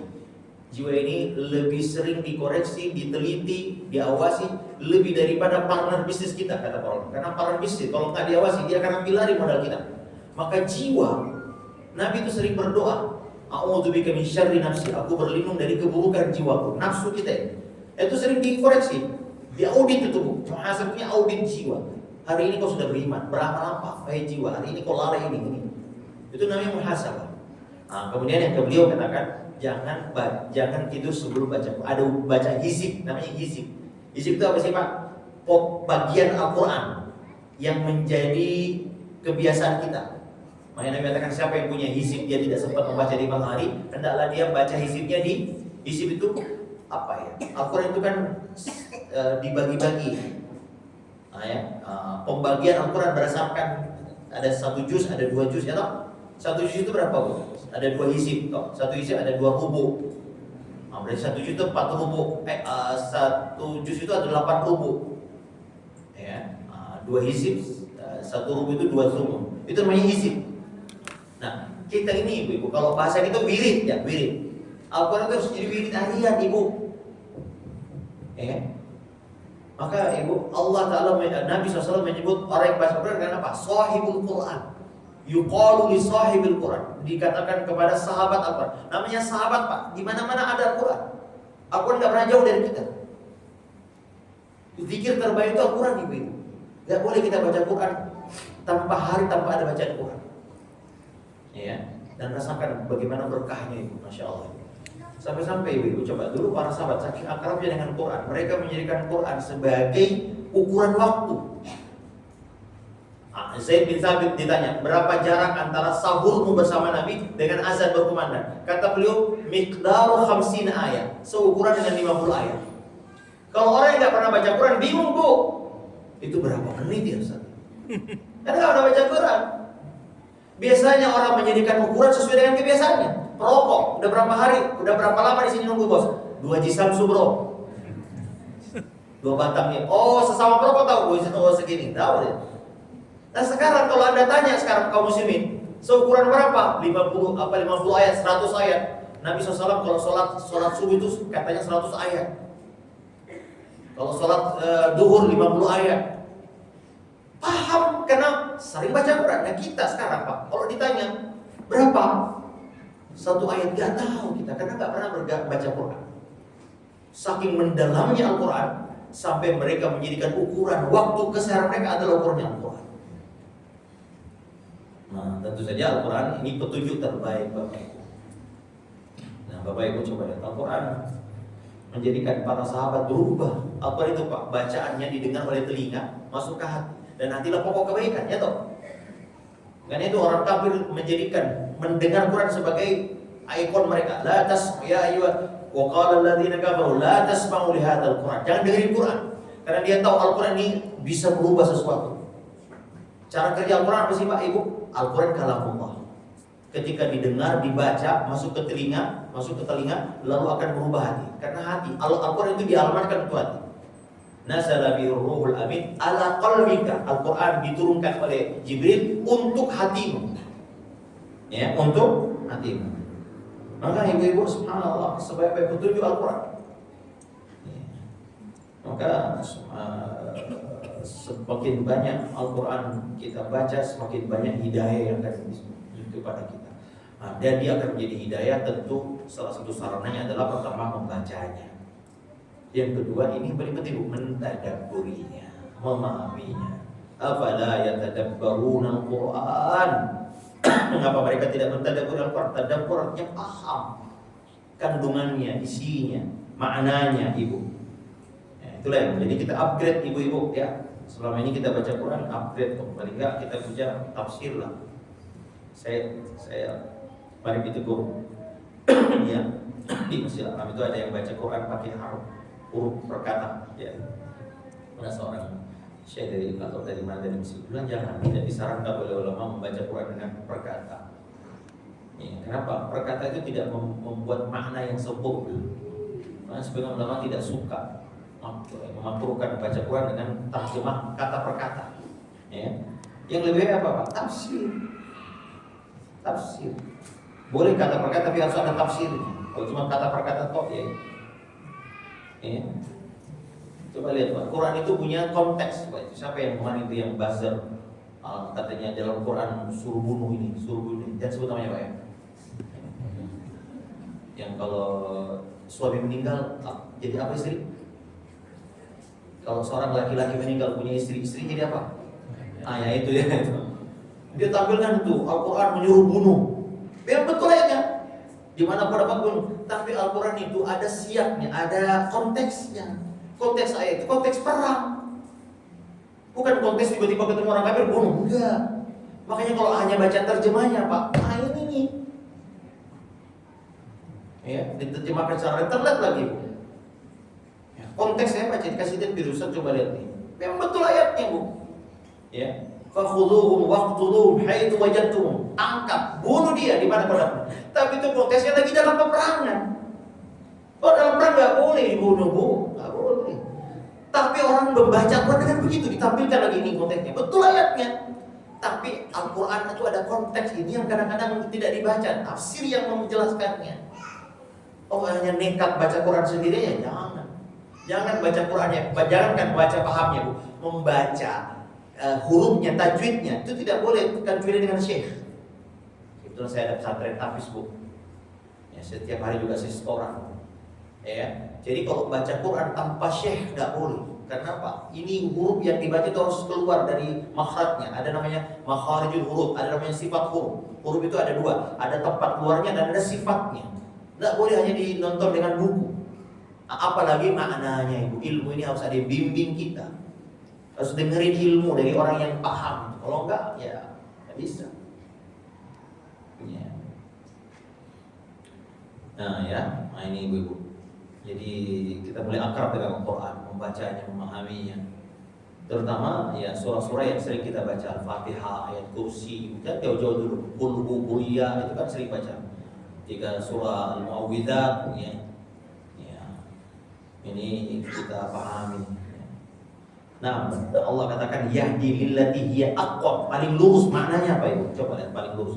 Dari sisi akidah kita ini paling sempurna petunjuknya. Tidak ada berhak yang disembah selain Allah. Coba lihat akidah yang lain. Tuhan ada 3. Gimana nggak bingung kita Bu? Kata Ibnu Taimiyah yang orang Kristen itu, Nasrani itu orang yang paling bingung Pak. Kalau ditanya tentang Trinitas, 10 orang Kristen ditanya 11 jawaban beda-beda. Ini akidah yang paling membingungkan. Satu adalah 3 adalah 1. Bingung nggak Bu? Bingung. Kita ini qul huwallahu ahad, Allahu samad. Penjelasan coba agama lain. Ini secara langsung gak sih? Enggak ya? Rekam aja. Hah? Direkam aja. Oh, direkam ya? Enggak apa-apa. Karena secara langsung tidak ada muslim. Coba lihat agama lain Ibu, coba. Konsep ideologinya tuh bingung kita paling simple. Qul huwallahu ahad. Syarat jadi Tuhan ada 4 tuh. Al-ahadiyah, as-samadiyah. Ya, dia harus tunggal, dia harus tempat orang bergantung. Lam yalid walam yulad. Ini tidak beranak dan ini banyak di agama gagal di sini. Tuhan tidak boleh beranak dan diberanakan. Walam yakul lahu kufuwan, dan tidak boleh sama dengan sifat makhluk. Ini 4 syarat jadi Tuhan. Simple, mudah. Ya, apalagi akhlaknya. Sekarang Pak saya pernah ceramah di Hong Kong. Itu saya tanya ibu-ibu, TKW banyak sekali. Apa kerjanya? Merawat orang tua, lansia. Saya bilang mana anak? Gak ada orang merawat orang tua di sini Ustaz. Banyak orang tua meninggal di apartemen Pak, di Kabarat. Kenapa? Tidak ada konsep birrul walidain. Kita ini agama yang paling bukannya Syekh bin Baz mengatakan seandainya orang kafir memahami, mengerti indahnya Islam, berbondong-bondong mereka mau Islam Bu. Ini kata beliau Syekh bin Baz, seandainya orang kafir mengerti indahnya Islam, mereka akan masuk Islam berbondong-bondong. Yang kita sendiri yang sudah Islam, ya tidak paham keindahan Islam itu sendiri. Ya, kemudian diantaranya juga Ibu ya, mentaati dan meneladani sunnah Nabi SAW. Walladzi arsala rasulahu bil huda wa dinil haq. Apa yang dimaksud dengan al-huda di sini? Ada yang mengatakan ilmu yang bermanfaat. Wa dinil haq artinya adalah agama yang benar, yaitu amal soleh, ilmu dan amal. Bu, ya dulu para sahabat sekali dengar hadis langsung diamalkan. Kita hadis itu didengar berkali-kali, kita tidak amalkan. Ya, ada seorang, saya lupa ya, sahabat istri Nabi SAW mendengar 12 rakaat. Kata beliau, setelah saya mendengarkan hadis ini, saya tidak pernah meninggalkan salat. Yang berusaha ibu-ibu ya mengikuti sunnah Nabi SAW, dia adalah sebaik-baik petunjuk yang akan selalu membimbing kita menetapi jalan yang lurus ini di atas ilmu dan amal. Ya, memang berat memang ibu-ibu ya, karena mengikuti sunnah hari ini banyak tantangannya seperti memegang bara api. Tapi orang yang diberi Allah Azza wa Jalla karunia untuk berpegang adalah sebaik-baik makhluk dan orang yang dipilih oleh Allah Subhanahu wa Ta'ala. Ya, ini janji Allah. Siapa yang Allah mengikuti wallazi arsala rasulahu wa dinil haq, ya, maka itulah orang yang mendapatkan hidayah dari Allah Subhanahu wa Ta'ala.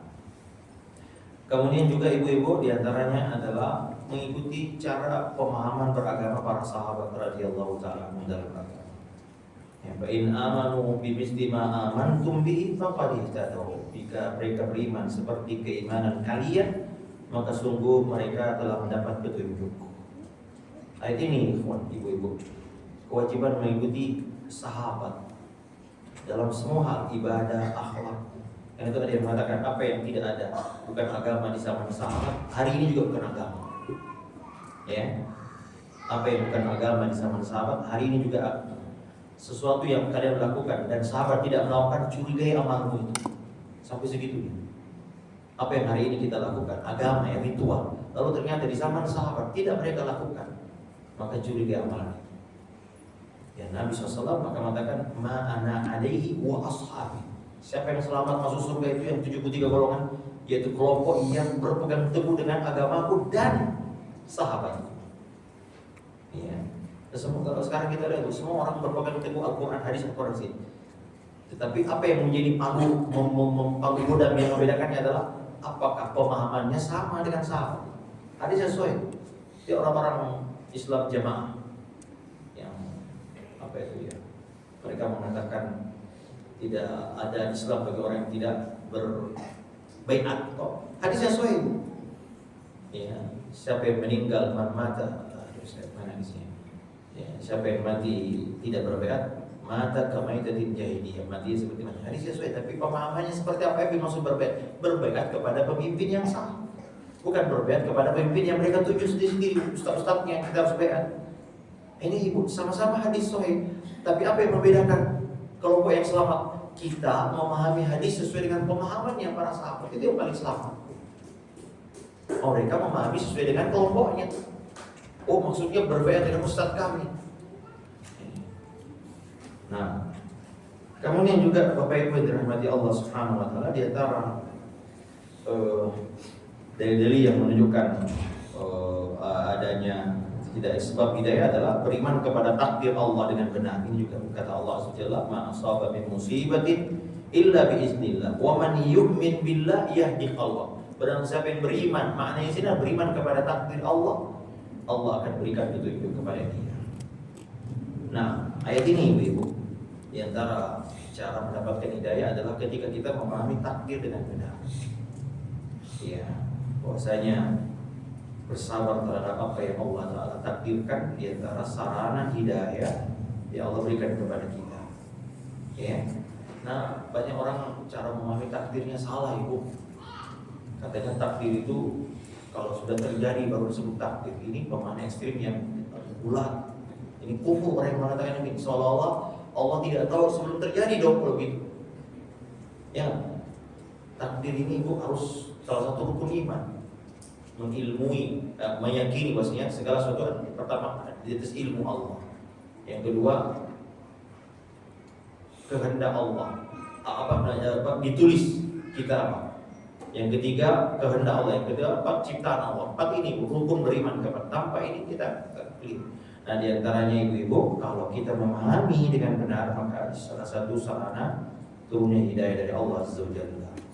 Dulu ketika Ummu Salamah radhiyallahu taala meninggal suaminya, dia memahami, dia berdoa dengan doa yang baik. Allahumma jumni fi musibati wa khulf li khairan minha. Ya Allah, berilah pahala. Ya, ketika suaminya meninggal, gantikan yang lebih baik. Allah kasih hidayah Pak Bu. Nabi SAW datang melamarnya. Tapi doa ini kalau suami sudah meninggal Bu ya, kalau masih hidup jangan doa. Ya Allah, berilah aku petunjuk di atas musibah ini. Ya. Dunia ini adalah tempatnya musibah Ibu. Itu kata Allah. Wala nabluwannakum, kami akan uji kalian. Tempat memang. Maka ibu-ibu memahami takdir sangat penting. Kemudian diantaranya juga Ibu adalah bersungguh-sungguh berusaha mencari hidayah. Kata Allah, walladzina jahadu bina lanahdiyannahum subulana. Siapa yang bersungguh-sungguh mencari keridhaan kami, maksudnya mencari jalan. Maka ibu-ibu, hidayah jangan ditunggu di rumah, dicari, disungguh-sungguh. Ibu lihat Nabi Musa alaihissalam, pernah dia mengatakan, ditanya oleh Bani Israil, siapa orang yang paling berilmu? Dia bilang saya. Allah tegur ibu, kenapa kau tidak mengatakan wallahu a'lam? Akhirnya Allah katakan, ada hambaku yang memiliki ilmu yang kau tidak miliki. Kalau begitu boleh saya temui ya Rabb. Ya sudah, cari dia di pertemuan dua laut, Majma' al-Bahrain. Maka dia berjalan. Amdiyahu bahasanya dalam surah Al-Kahfi ya. Aku akan cari tempat itu atau saya harus berjalan dengan puluhan tahun. Hak Uqubah itu maksudnya 3-10 tahun. Bayangkan, demi untuk padahal Bapak Ibu. Siapa Nabi Musa alaihissalam? Pembesarnya Nabi Bani Israel. Tapi ketika dia dikatakan ada orang yang memiliki ilmu yang kau tidak miliki, dia cari Pak. Jalan kaki bersama muridnya Yusha bin Nun. Amdiyah Uqubah itu, para ulama menasihatkan Uqubah itu dalam bahasa artinya bertahun-tahun Pak, demi mencari ilmu. Padahal dia sudah berilmu Pak. Dia termasuk Nabi Ulul Azmi. Yang Nabi mengatakan ketika orang siuman di hari kiamat, saya pikir saya yang paling pertama. Saya setelah siuman, saya mendapati Nabi Musa sudah memegang tian ash. Berarti itu duluan siuman. Nabi Musa alaihissalam. Tapi ketika ada orang yang punya ilmu, dia cari itu Pak. Itu namanya Khidir. Ternyata bersungguh-sungguh. Ya, kemudian disuruh sabar. Dia bilang, saya akan semua. Enggak, kau tidak akan. Innaka lan tastati'a ma'iya sabra. Oke, fatasbiru ala ma lam tuhit bihi khubra. Ya, bagaimana kau bisa sabar sementara kau belum tahu tentang ilmunya itu? Ya, makanya cuma 3 kali toh. Kata Nabi SAW, seandainya Musa sabar, kita banyak dapat faedah dari itu. Cuma dia nggak sabar. Nabi Musa Khidir membolongi perahu, ditegur. Toh, membunuh anak kecil, ditegur lagi. Enggak minta upah ketika membangun suatu rumah di kampung yang orangnya pelit, ditegur juga. Nah, kata Nabi, seandainya sabar dia menuntut ilmu, kita dapat faedah yang banyak. Cuma 3 faedah kita dapatkan. Itu sungguh-sungguh Pak. Coba Nabi Musa sampai berjalan kaki. Iya, mencari ilmu. Kita siapa? Bani Nabi Musa alaihissalam. Ibnu Mas'ud orang yang paling banyak mengenal Allah. Kata beliau, Al-Quran turun saya tahu semua sebab usulnya. Sampai dia bisa masuk keluar rumah Nabi seperti kayak bayangan. Kata Nabi, semua yang masuk ke rumahku harus ada izin, kecuali Ibnu Mas'ud. Kalau rumahku terbuka pintunya, itu izinnya untuk dia. Yang lain tidak boleh.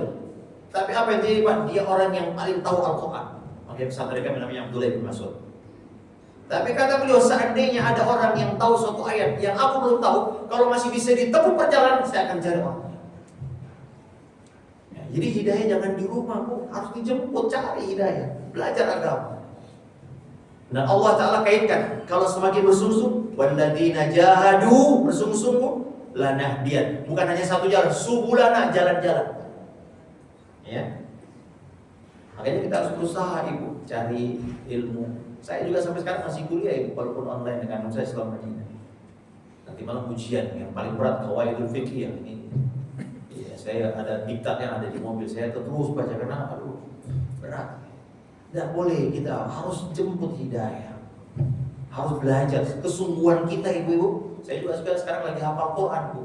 Tiap hari saya sekarang harus store sama Syekh. Tadi pagi saya 1/2 juz saya store. Ya kalau nggak bersungguh-sungguh gimana kita mau dapat ilmu? Ya. Jadi Allah kaitkan hidayah dengan kesungguhan kita. Ya. Tentu hidayah ilmu dan hidayah amal. Bersungguh-sungguh mencari ilmunya, tapi juga ibu-ibu bersungguh-sungguh mengamalkan apa yang juga kita ilmui. Nah, kemudian terakhir ibu-ibu, ya. Apa saja penghalang hidayah ini juga tidak kalah pentingnya. Nah, ibu-ibu pernah dengar kisah Abu Thalib ketika datang kematian mau menjemputnya. Ibu, ada 2 orang datang. Ada Nabi SAW datang, ya ammi qul la ilaha illallah. Tapi ibu tahu nggak? Ada 2 orang, namanya Abdullah bin Ubay bin Abi Umayyah, ya, Ibnu Mughirah dan Abu Jahal. Datang di sampingnya. Ya. Jadi Nabi mengatakan la ilaha illallah. Dia juga mengatakan, atar gabu amillati Abdul Muttalib, kau tinggalkan agama nenek moyangmu Abdul Muttalib, kakekmu tuh, ayahmu, punya tradisi kita. Nah, akhirnya ibu-ibu, apa yang terjadi? Nabi Abu Thalib mengatakan, biarkanlah saya berada di agama nenek moyang punah.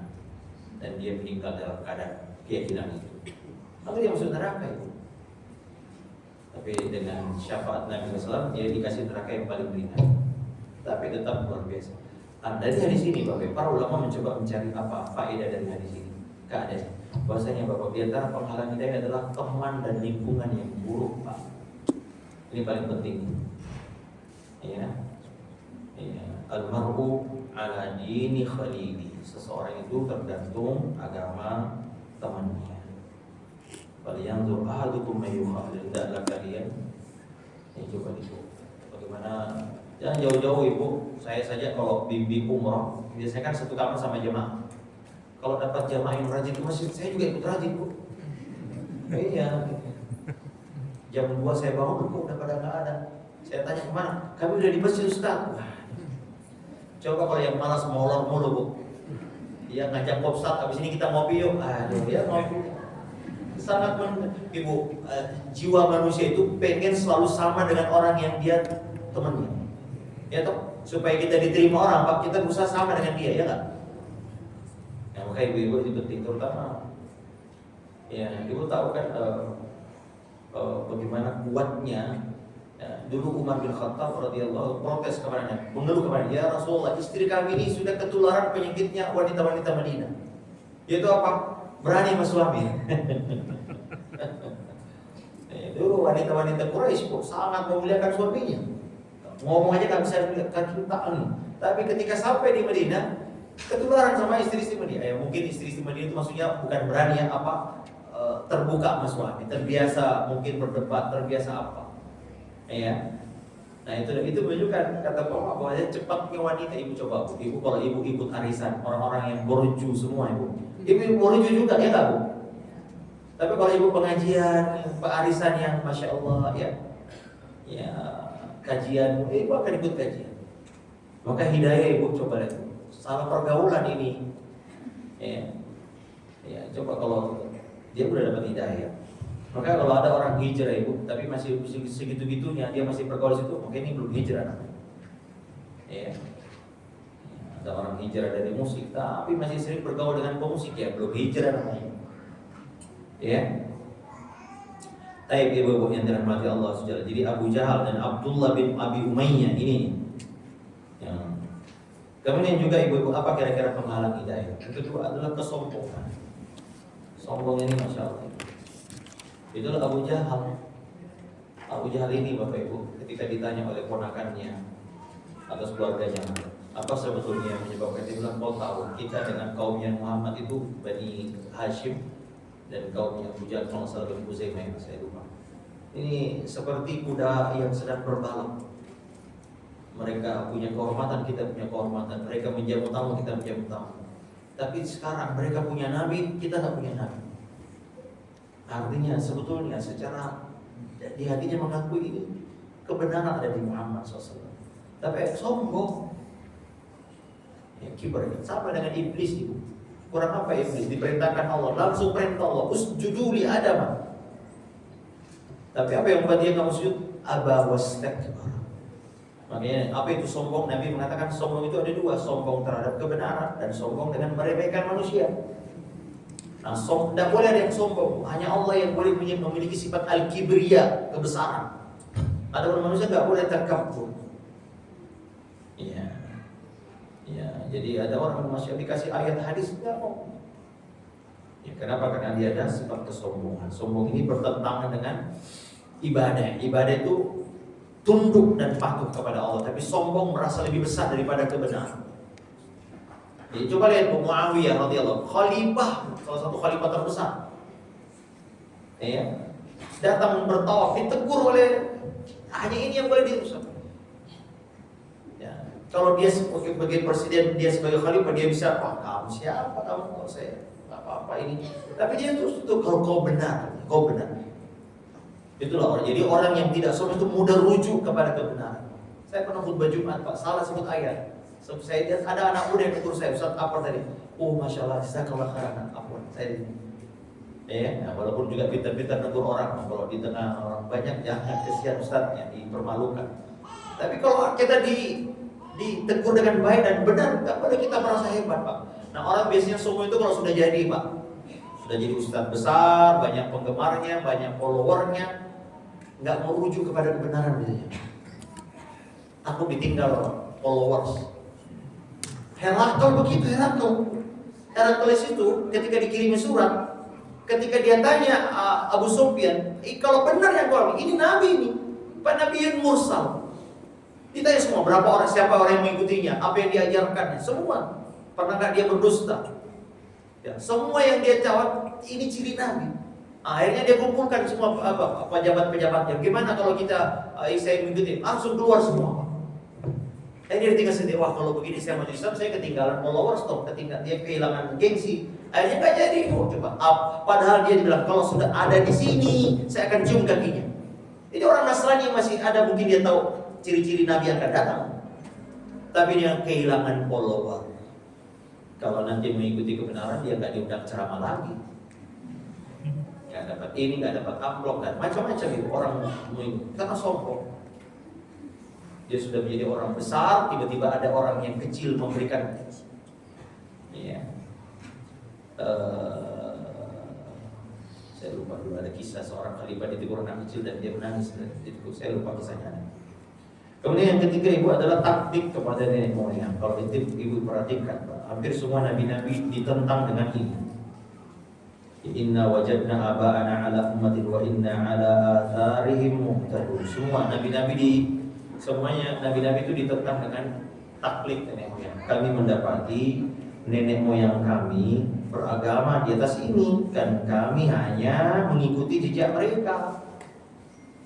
Nah, maka ibu-ibu subhanallah, Abu Thalib tadi Bu diingatkan, kau lupa dengan, maka ibu-ibu, orang itu tinggal di kampung ibu. Apa yang paling sulit di kampung itu? Kalau kita dianggap tidak mengikuti tradisi nenek moyang, ya enggak Bu?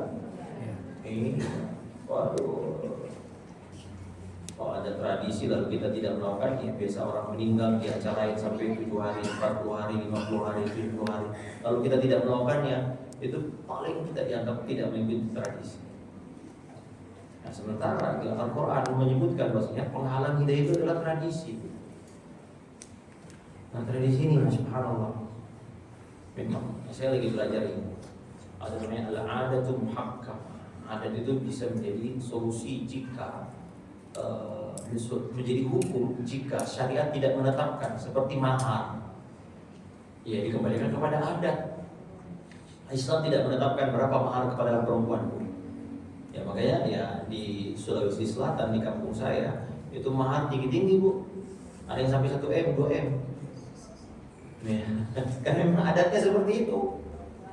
Ya, apalagi kalau perempuannya sudah haja S1, S2, wah semakin mahal tuh. Ya. Nah, itu adat sebetulnya. Nah, selama tidak bertentangan syariat Bu ya. Ya, seperti apa lagi adat apa ya? Nafkah suami kepada istri ya, ditentukan berapa juta per bulan. Nggak kayak kemarin tuh di Twitter lagi viral ya. Katanya nafkah yang ini adalah 8 juta tuh berapa kemarin. Tidak ada Bu. Nah, dikembalikan kepada adat. Kalau nas syariat hukum tidak menetapkannya loh ya. Baru seperti safar kan juga tidak ada satupun. Sebagian ulama memilih pendapat safar itu dikembalikan kepada adat. Berapa jumlah, berapa jarak disebut safar? Tidak ada hadis yang menunjukkan. Nah, hanya Nabi pernah 16 kilo, pernah juga macam-macam. Sehingga ada ulama mengatakan kalau begitu dikembalikan kepada kebiasaan di masyarakat itu. Ya, namun Bapak Ibu, sebagian besar adat ini ya menjadi penghalang orang untuk menerima hidayah.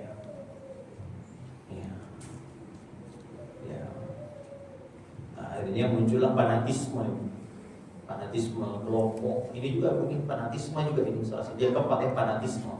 Kenapa Islam melarang kita berkelompok-kelompok? Namanya hizbi. Ya begini Bu, orang kadang-kadang lebih marah kalau kelompoknya daripada agamanya. Ya. Hizbi ya. Apa kata kelompoknya itu yang jadi kebenaran, bukan Al-Quran dan As-Sunnah. Baik. Ya, boleh kita fanatisme terhadap kelompok kita. Kelompok ini Bu, organisasi lah ya, yang itu adalah sarana saja untuk mengelola dakwah, butuh pengaturannya. Boleh program bikin yayasan, bikin pesantren, boleh, tetapi tidak boleh menjadi fanatis terhadap kelompoknya. Kemudian juga diantaranya Ibu takut dicela manusia. Ini juga Bu. Apa kata Abu Talib? Ya, laula antu'ayyirani Quraisy, seandainya bukan karena takut dicemu orang Quraisy, ya, maka saya akan masuk Islam wahai anakku. Kata para ulama, innama hamalahu ala dzalikal jaza'u la aqrartu biha aina. Seandainya dia tidak takut mengucapkan la ilaha illallah, maka saya pasti akan masuk Islam. Ini menunjukkan Ibu bahwasanya ya celaan manusia kadang-kadang membuat kita kalau orang sekarang enggak enakan. Ini bahaya Bu. Hanya orang makan tuh nggak enak. Ya, gara-gara nggak enak sama kaumnya, Abu Talib memilih tetap berada di agamanya. Ini perasaan ini nggak enak. Ya. Tapi Ibu yang dirahmati Allah Subhanahu Wa Taala, intinya, kalau kita tutup Ibu, intinya ini adalah hidayah, ini adalah sesuatu yang mahal Ibu. Kenapa mahal Ibu? Karena hanya orang-orang yang Allah Tabaraka wa Ta'ala pilih. Ya, tadi kedekatan nasab, kekayaan, banyaknya pengikut itu tidak menjadi jaminan hidayah. Ya. Itu tidak menjadi jaminan bahwa seorang itu bisa mendapatkan hidayah. Makanya mahal. Ya, banyak manusia hidup di dunia ini Bu, cerdas, pintar, punya, tapi tidak mengenal hidayah, tidak mengenal Allah Azza wa Jalla, tidak beragama dengan benar. Bahkan kalau kita dapat Ibu ada yang hidup di tengah-tengah orang Islam, mendengar Al-Quran, mendengar ceramah, tetapi tetap enggak dapat hidayah. Hidayah tidak bisa dibeli dengan uang Ibu, tidak bisa dibeli dan tidak diwariskan Ibu. Tidak menjamin bahwasanya kita ini orang tua kita ustaz terus kita juga jaminan akan dapat hidayah. Tidak otomatis karena keturunan ulama, keturunan orang soleh. Nabi Nuh memiliki anak tapi tidak beriman. Kemudian ibu-ibu juga Bu, kenapa penting mahal hidayah ini? Karena hati ini mudah berubah. Ya, dia muqallibal qulub, kata salah satu istri Nabi SAW, doa yang paling sering diucapkan Nabi adalah ya muqallibal qulub. Padahal ibu-ibu, Nabi ini juga pernah laula an tsabbatnaka laqad kitta tarkanu ilaihi. Kata Allah, kalau bukan karena kami teguhkan hatimu, kau akan condong kepada mereka. Bayangkan Nabi SAW. Ketika orang-orang Quraisy datang menawarkan, kami beriman, kami menyembah Tuhanmu 1 tahun. Setelah itu tahun depan kamu menyembah Tuhan kami. Dan Nabi SAW sempat agak sedikit. Kenapa? Nabi ini sangat sayang dengan kaumnya. Mereka ingin kaumnya beriman Bu. Maka sempat agak goyah sedikit ya. Makanya Allah katakan, kalau bukan karena kami yang teguhkan, kau akan condong kepada mereka. Itu Nabi Muhammad SAW Ibu. Bagaimana dengan kalau kita ditawarin ini? Kalau ibu-ibu ditawarin jadi komisaris, gajinya 1 M per bulan, tapi lepas jilbab Bu. Wah, mungkin kita mikir-mikir kan. Pak, jadi komisaris 1 M tapi cukur jilbabnya, langsung hari itu. Tapi nggak boleh sholat berjamaah misalnya, macam-macam ini godaan orang Pak ya. Maka ibu-ibu, itulah mahalnya hidayah Bu Pak. Maka bapak-bapak, kalau ada orang terfitnah dengan dosa maksiat, jangan terlalu dicela Pak. Bisa jadi kita juga sama mereka. Ini sekarang lagi banyak pelecehan seks di pesantren apa segala macam. Gak usah, ya betul Ibu. Paling ustadz, syekh, apalah macam. Ya namanya sampai bikin, makanya pesantren itu harus yang sunnah. Gak ada gak boleh. Namanya fitnah syahwat, siapa pun bisa kena. Mau sunnah mau enggak Ibu. Itu bikin, saya termasuk tidak suka dengan yang begitu Ibu. Apakah harus kalau pesantrennya sunnah pasti tidak ada pelecehan? Belum tentu. Saya dapat kabar bahwa tapi saya nggak usah sampaikan karena saya pengelola. Saya pernah ada dokter yang datang ke pesantren saya. Dokter ini Bapak Ibu sering memberikan bimbingan dan dia melacak masalah pelecehan seks di pesantren-pesantren. Wah, ngeri. Makanya Ibu, kalau ada orang terfitnah, jangan terlalu. Kenapa? Bisa jadi itu kan kita bisa terkena fitnah. Ya Bu. Nah karena itu Bapak Ibu dirahmati Allah Subhanahu, hati ini mudah berubah. Hati ini mudah fitnah melambai-lambai di depan kita. Fitnah syahwat apalagi Bu. Buka HP, aduh coba. Buka HP. Ada suami yang selingkuh gara-gara ada aplikasi di. Gara-gara apa Bapak selingkuh? Ustaz saya khilaf, saya ada aplikasi ternyata terus chat-chatan sama perempuan. Gitu. Pada wanita lagi kata istrinya, Ustaz, suami saya ini sering jadi imam masjid kalau nggak ada imamnya. Tapi bisa kena begitu Bu, bayangkan. Ada jenggotnya dikit Bu, walaupun nggak banyak kayak saya, bisa selingkuh. Kenapa? Terfitnah dengan teknologi Bu, ada di sini. Mana ada juga Bu yang terfitnah judo. Ustaz udah 1,2 M habis judo. Kok bisa? Saya hilang Ustaz, ada HP, ada gini, ada slot ini. Coba, mudah. Makanya hidayah ini mahal Ibu. Diberi hidayah kita istiqomah di atas agama Allah Azza wa Jalla ini, syukuri Ibu, jaga, rawat Ibu hidayah ini. Karena husnul khatimah kita tidak tahu bagaimana di atas apa kita meninggal. Ya. Nah, kemudian juga Bu kita dapati banyaknya penghalang hidayah, Bu, syahwat, medsos, tontonan, pergaulan, sibuk dunia, ya, fitnah pemikiran, lemahnya ilmu, macam-macam. Maka ibu-ibu subhanallah, mendapatkan hidayah ilmu dan amal di zaman ini sesuatu banget. Syukuri, jaga, rawat hidayah itu. Nah, saya kira ini yang dapat kami sampaikan. Semoga Allah Tabaraka wa Ta'ala memberikan kita taufik. Dan maksud saya Bapak Ibu, sejak sekarang ketika kita membaca ihdinas siratal mustaqim, bersungguh-sungguhlah. Ya, seriuslah ketika mengucapkan sungguh ini adalah nikmat yang sangat mahal. Sungguh ini adalah hidayah, adalah kebutuhan yang paling kita butuhkan. Doa yang paling menyeluruh adalah doa ihdinas siratal mustaqim. Demikian, mudah-mudahan Anda manfaatnya. Sallallahu alaihi wa ala alihi wa sahbihi wasallam. Assalamualaikum warahmatullahi wabarakatuh. Waalaikumsalam. Ayat 1-2 ya Bu. Ternyata udah setengah 12 ya. Iya. Yang 2 jam. Ada pertanyaan nggak Bu? Ada satu aja Ustaz. Iya, satu aja ya. Assalamualaikum warahmatullahi wabarakatuh. Waalaikumsalam. Ustaz izin bertanya,